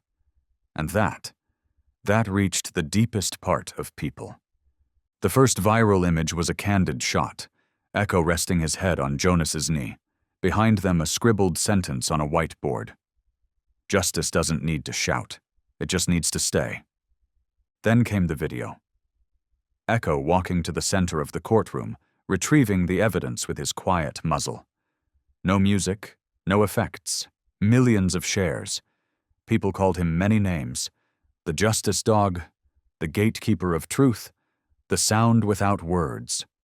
Online, hundreds of fan artworks appeared. Echo bathed in sunlight through the courthouse window. Echo lying beside a little girl, the caption reading, "You're safe now." On a veterans support site, someone wrote, "I used to think the world had forgotten me, but Echo's image reminded me, someone still stands watch, not for orders, but for the heart." Animal welfare groups, veteran organizations, even schools began to use Echo's image in lessons about courage, empathy, and listening. A group of design students gifted Jonas and Echo a small bronze statue, Echo standing, eyes forward, but one ear tilted back, as if listening to something no one else could hear. They named it Bark of Silence. Jonas didn't give a speech. He simply placed his hand on Echo's head and bowed. That day, when they returned home, Jonas opened the mailbox. Inside was a handwritten letter, unsigned. You may not know this, but people like me, who stayed silent because no one believed us, now have a face to call hope. It has 4 legs, and it doesn't need to bark to be heard. Jonas read it again and again, then folded it carefully. He placed it inside the old notebook, beside the first line he ever wrote to Echo in the days after coming home from Syria. That night, Echo lay beside the fireplace. He didn't sleep. He just stared at the door, as if he knew. A new chapter was beginning, and this time, it wouldn't just be Jonas and him. There would be others, forgotten ones, those who once believed their voice had no worth, who would find their way back through the eyes of a dog, who had once, quietly, done the most right thing. Jonas didn't keep a single cent from the donations. Even when a media representative hinted at a book deal, when journalists asked about the rights to his story with Echo, he simply nodded in gratitude and quietly shook his head. He didn't want to sell what had once saved his life in exchange for money or fame. Instead, he wrote 3 words on a blank piece of paper. Silent Duty. At first, it was just an idea, a quiet hope scribbled beside a photo of Echo, still wearing the lean harness from his military days. But soon, messages began to flood in, from veterans, from their families, from strangers he'd never met, asking, "Can I send my husband there? My son used to be a soldier. Now he doesn't speak at all. I want to help. I'm a retired veterinarian." Jonas understood. This place needed to exist, not as a center, but as a gathering point of light, where those once left behind in the shadows of war, memory, and silence could begin again. He used every dollar of the donations to purchase an old ranch on the northern outskirts of Colorado, about a 20-minute drive from the nearest town. Far enough to stay undisturbed, close enough to be reached, even in a wheelchair. The wooden gate was rebuilt. There were no signs, no slogans, just a small wooden plaque carved with quiet precision. Silent Duty. We do not speak for you. We will stand beside you.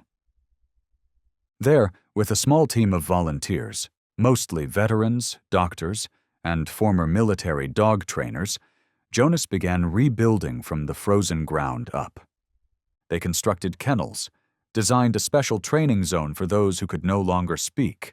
They created a curriculum using only hand signals, eye contact, and tactile responses. Every dog trained here wasn't meant to perform. They were trained to accompany. No flashy slogans, no polished uniforms. But everyone knew. In the silence each returning soldier carried, there was always a cry that had never been spoken. And sometimes what they needed wasn't therapy or medication. It was a pair of eyes willing to wait, a breath that did not judge, and a dog who would stay, no matter what. No one ever gave Echo an official title. There were no medals pinned to his collar, no speeches, no spotlight ceremony. But everyone who came to Silent Duty knew Echo was the gatekeeper of hope. During the very first training session, as the veterans sat in silence, each one bearing a scar, a memory, or a fracture too deep to name, Echo didn't walk around to greet them one by one.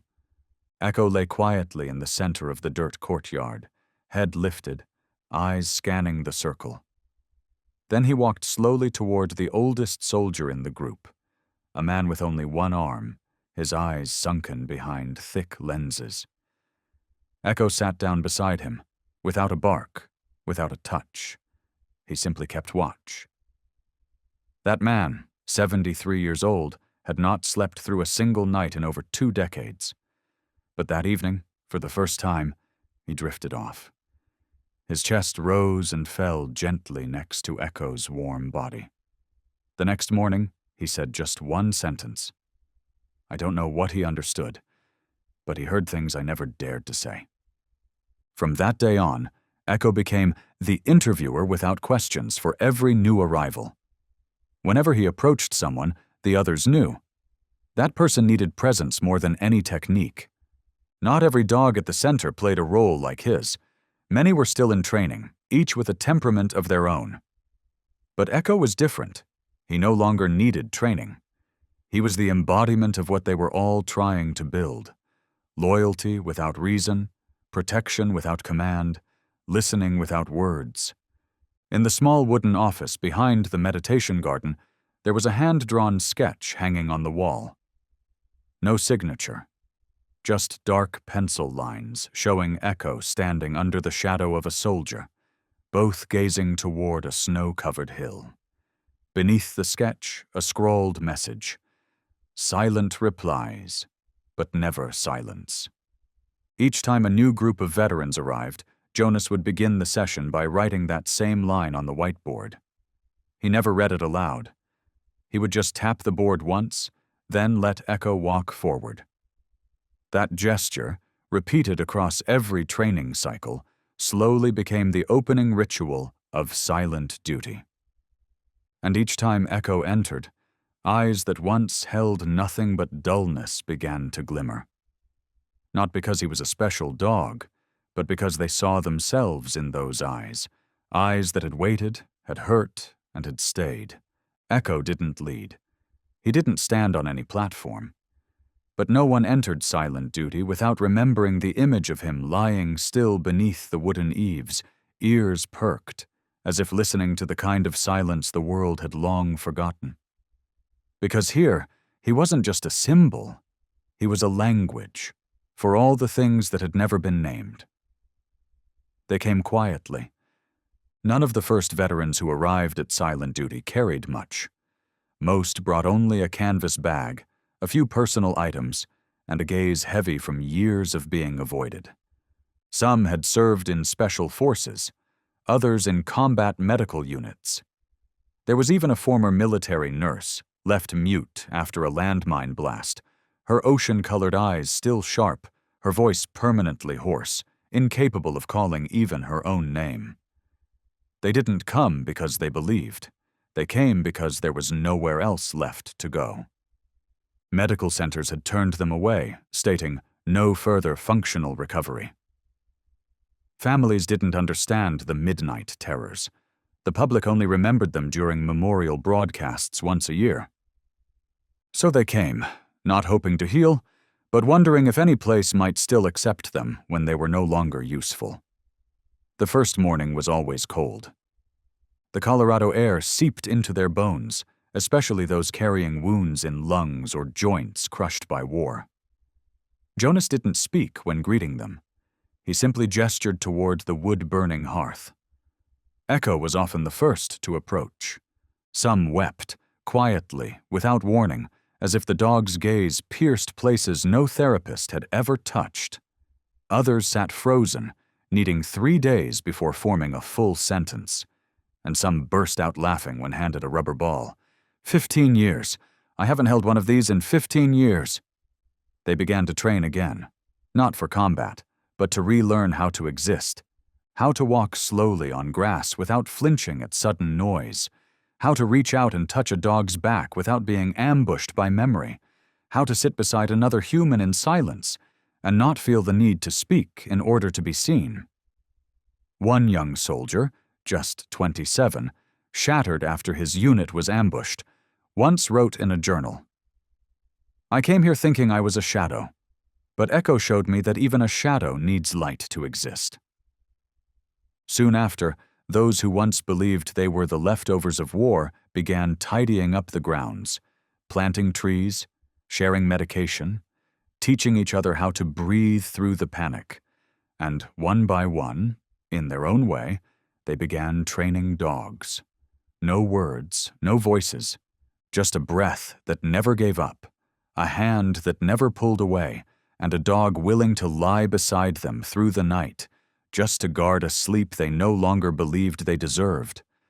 From a shelter, silent duty became a community. No one called themselves a patient. No one claimed the title of hero. They were simply people who had once lost their voice, now learning to speak again by learning to listen deeper. And in the little house by the pines, there would always be a dog waiting. That morning was crisp and cold, a typical December day in Colorado. Flecks of snow still clung to the windowsills of Riverside High, where the school had just concluded its Veterans Week with one final quiet gathering. There were no grand banners, no flashy posters, just a brief announcement over the morning PA system. Third period today, Auditorium A, special guests, former Special Operations Officer Jonas Hale and his dog, Echo.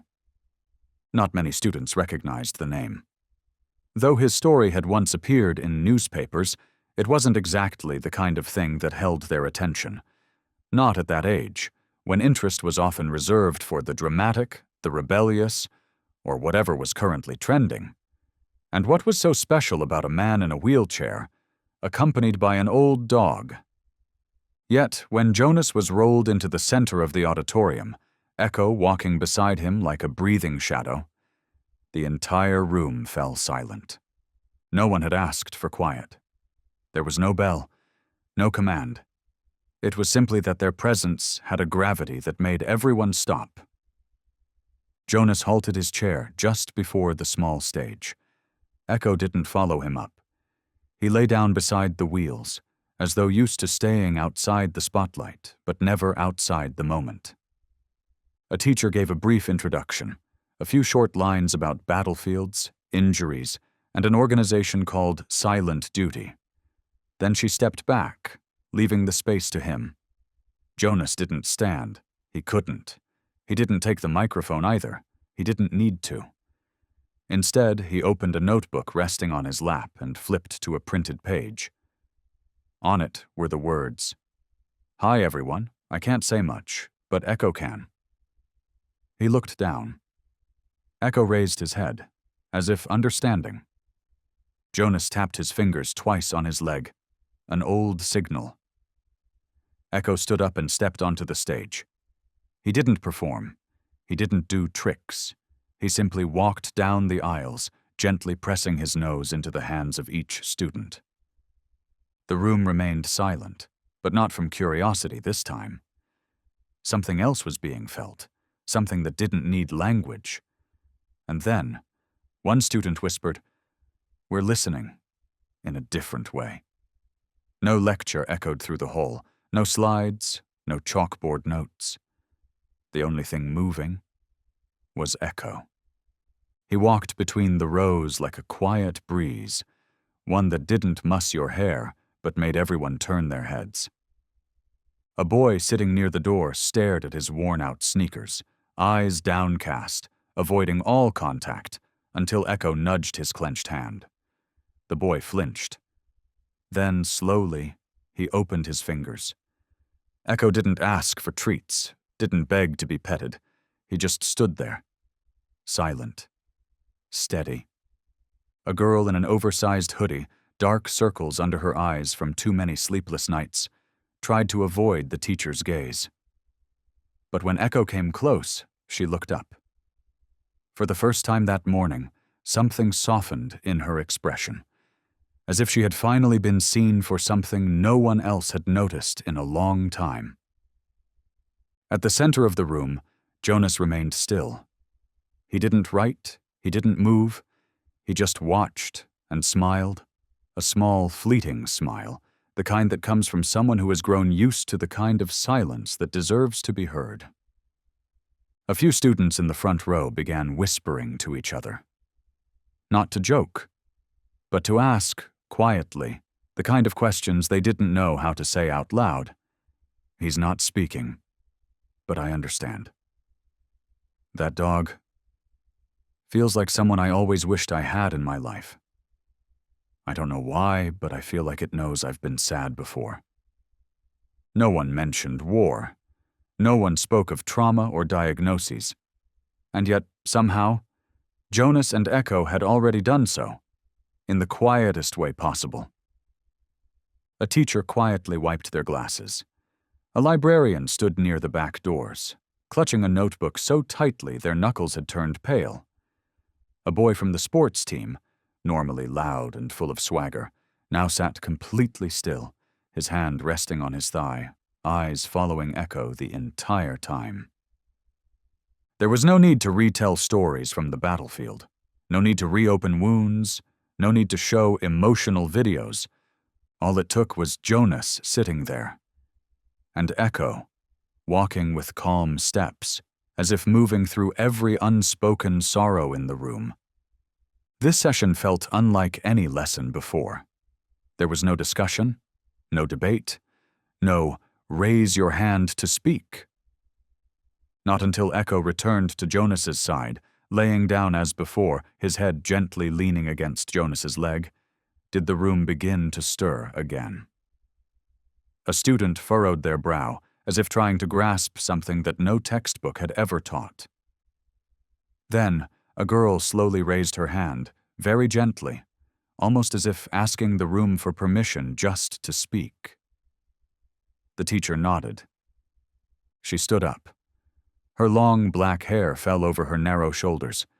Her oversized jacket nearly hid her hands. Her voice was so quiet that if the room hadn't already been holding its breath, no one would have heard her. "Mr. Jonas, may I ask a question?" Jonas looked at her. He nodded softly. His eyes held the kind of attention that didn't need words to be understood. "Echo." She glanced at the dog resting nearby, then back at Jonas. "Does Echo know what justice is?" The entire auditorium paused. Not because the question was too big, but because it was so real. A question adults often answer with definitions, laws, and philosophy. But here it came from a girl who may not have learned any of that yet. Jonas didn't respond right away. He looked at Echo, who was half dozing, but with ears still tilted slightly, listening. Then, slowly, Jonas opened the notebook on his lap. He didn't write immediately. Instead, he looked up at the girl, eyes asking something unspoken. "Are you sure you want to know?" She nodded. He picked up his pen. Every stroke came with silence. Every sentence carried the weight of something he had perhaps wanted to say for years. But no one had asked, not at the right moment. When he turned the page towards the audience, there was a single sentence written, "Number." But he knows how to sit in silence with someone who is hurting, and sometimes that is justice, in its warmest form. Echo lifted his head, as if he felt something had just been said for him. The room remained utterly still. The girl who asked the question looked at Echo again, then back at Jonas, her curiosity now replaced by gratitude. No one pushed for another answer. No one waited for a grand speech. That question, "Does Echo know what justice is?"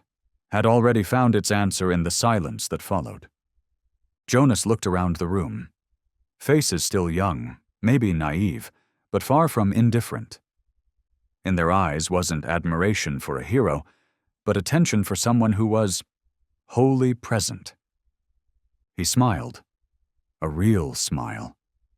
Not polite or rehearsed, but the kind of smile that rises when something true and beautiful has finally been seen, and no longer needs to hide. He turned towards the chalkboard and reached for a stick of white chalk. A fine layer of dust covered the board. Maybe no one had used it in years. But today, it would hold something that couldn't be easily erased. Jonas wrote slowly, each letter large, rounded, steady, easy to read, and easy to feel. Number. But he knows how to sit in silence with someone who is hurting. He paused, then continued, and sometimes that is justice, in its warmest form. The whole room seemed to hold its breath. No applause, no laughter, just a deep, dense quiet, and something inside each chest beginning to soften. Echo remained still, but his tail gave a soft thump on the floor, like an unspoken agreement. The girl nodded. She had understood. A boy near the back set his phone down. Not because anyone told him to, but because he didn't want to miss what was happening. A teacher standing beside him placed a hand over their heart. Quietly. No words. Just presence. Jonas set the chalk down. He didn't look back for praise or approval. He simply reached down, placed his hand on Echo's head, and nodded, a small gesture. But to everyone there that day, it was the most complete answer they could have received. The snow had melted. Spring in Colorado wasn't exactly radiant, but it was gentle enough for people to start opening their windows in the morning. In the small back room of the Silent Duty Center, Jonas was sorting through training files when the letter arrived. Not by email, not printed, but handwritten. The handwriting tilted slightly, soft as the first breeze of the season. There was no clear return address, just 2 opening lines. To Mr. Jonas Hale, the man who taught the world that silence also speaks. Jonas paused. He unfolded the letter. Inked lines, dark and light, intertwined like emotions too long held back. I am a single mother. A car accident took my voice 3 years ago. I can still write, I can signal, but people no longer have the patience to understand. My son, he's 8. Lately he's become quiet, withdrawn. I found out he's being bullied at school, but I can't scream. I can't protect him in the way he needs. They told me to take him to therapy. But I saw your video, the courtroom, the little girl named Riley. I saw Echo. I just want to ask one thing. Can I learn how to let a dog understand my heart?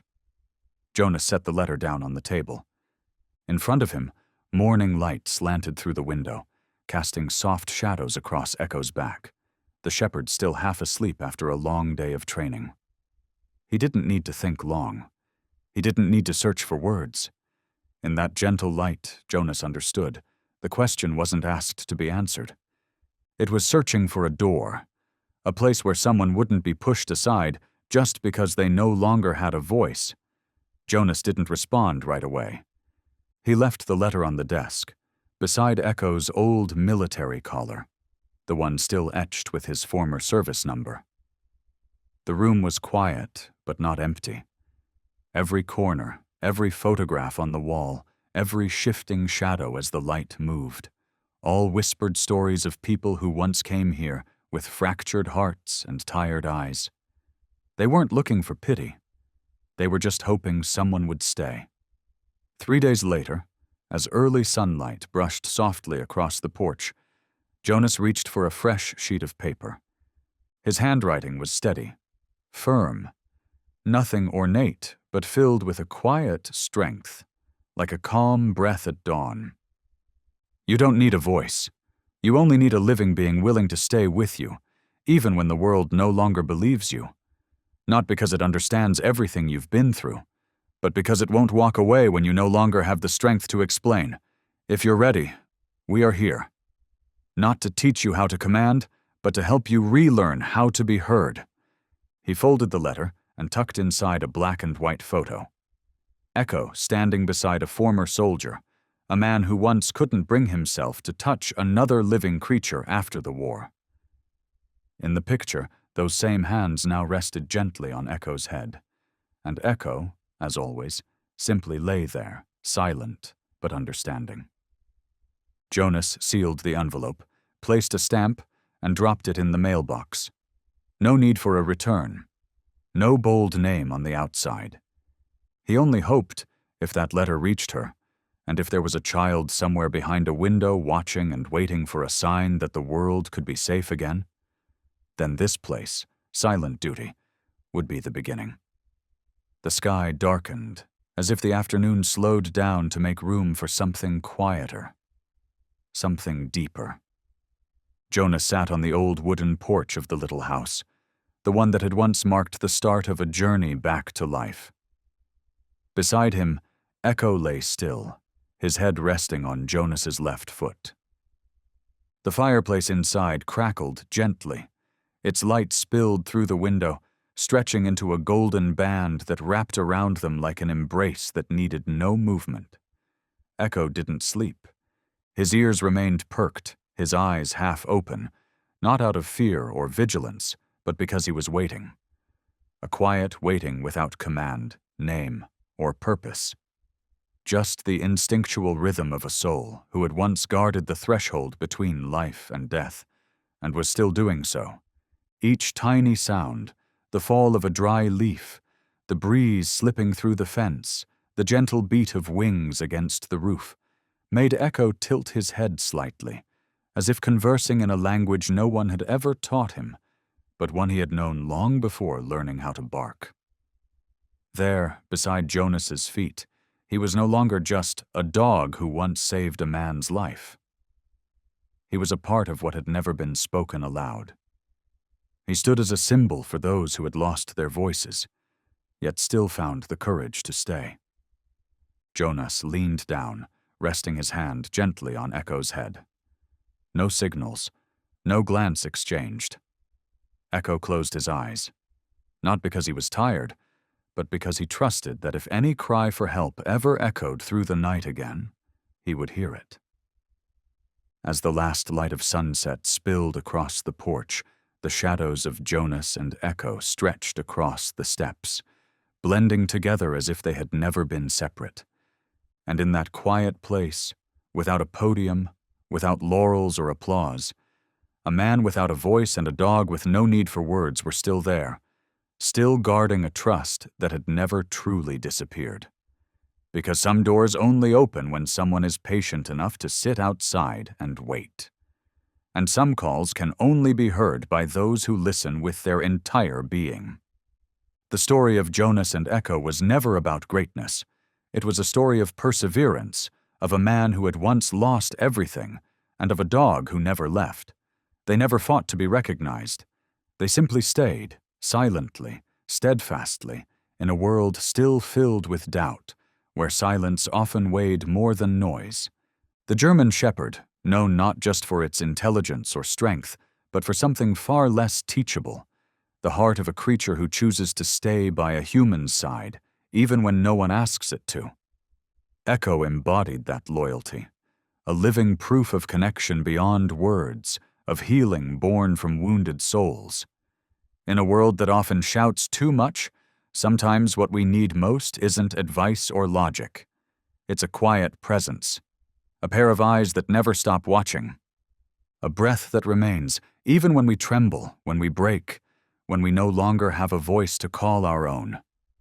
Because, as Echo reminded us, there are doors of trust that only open when someone is willing to wait just outside them,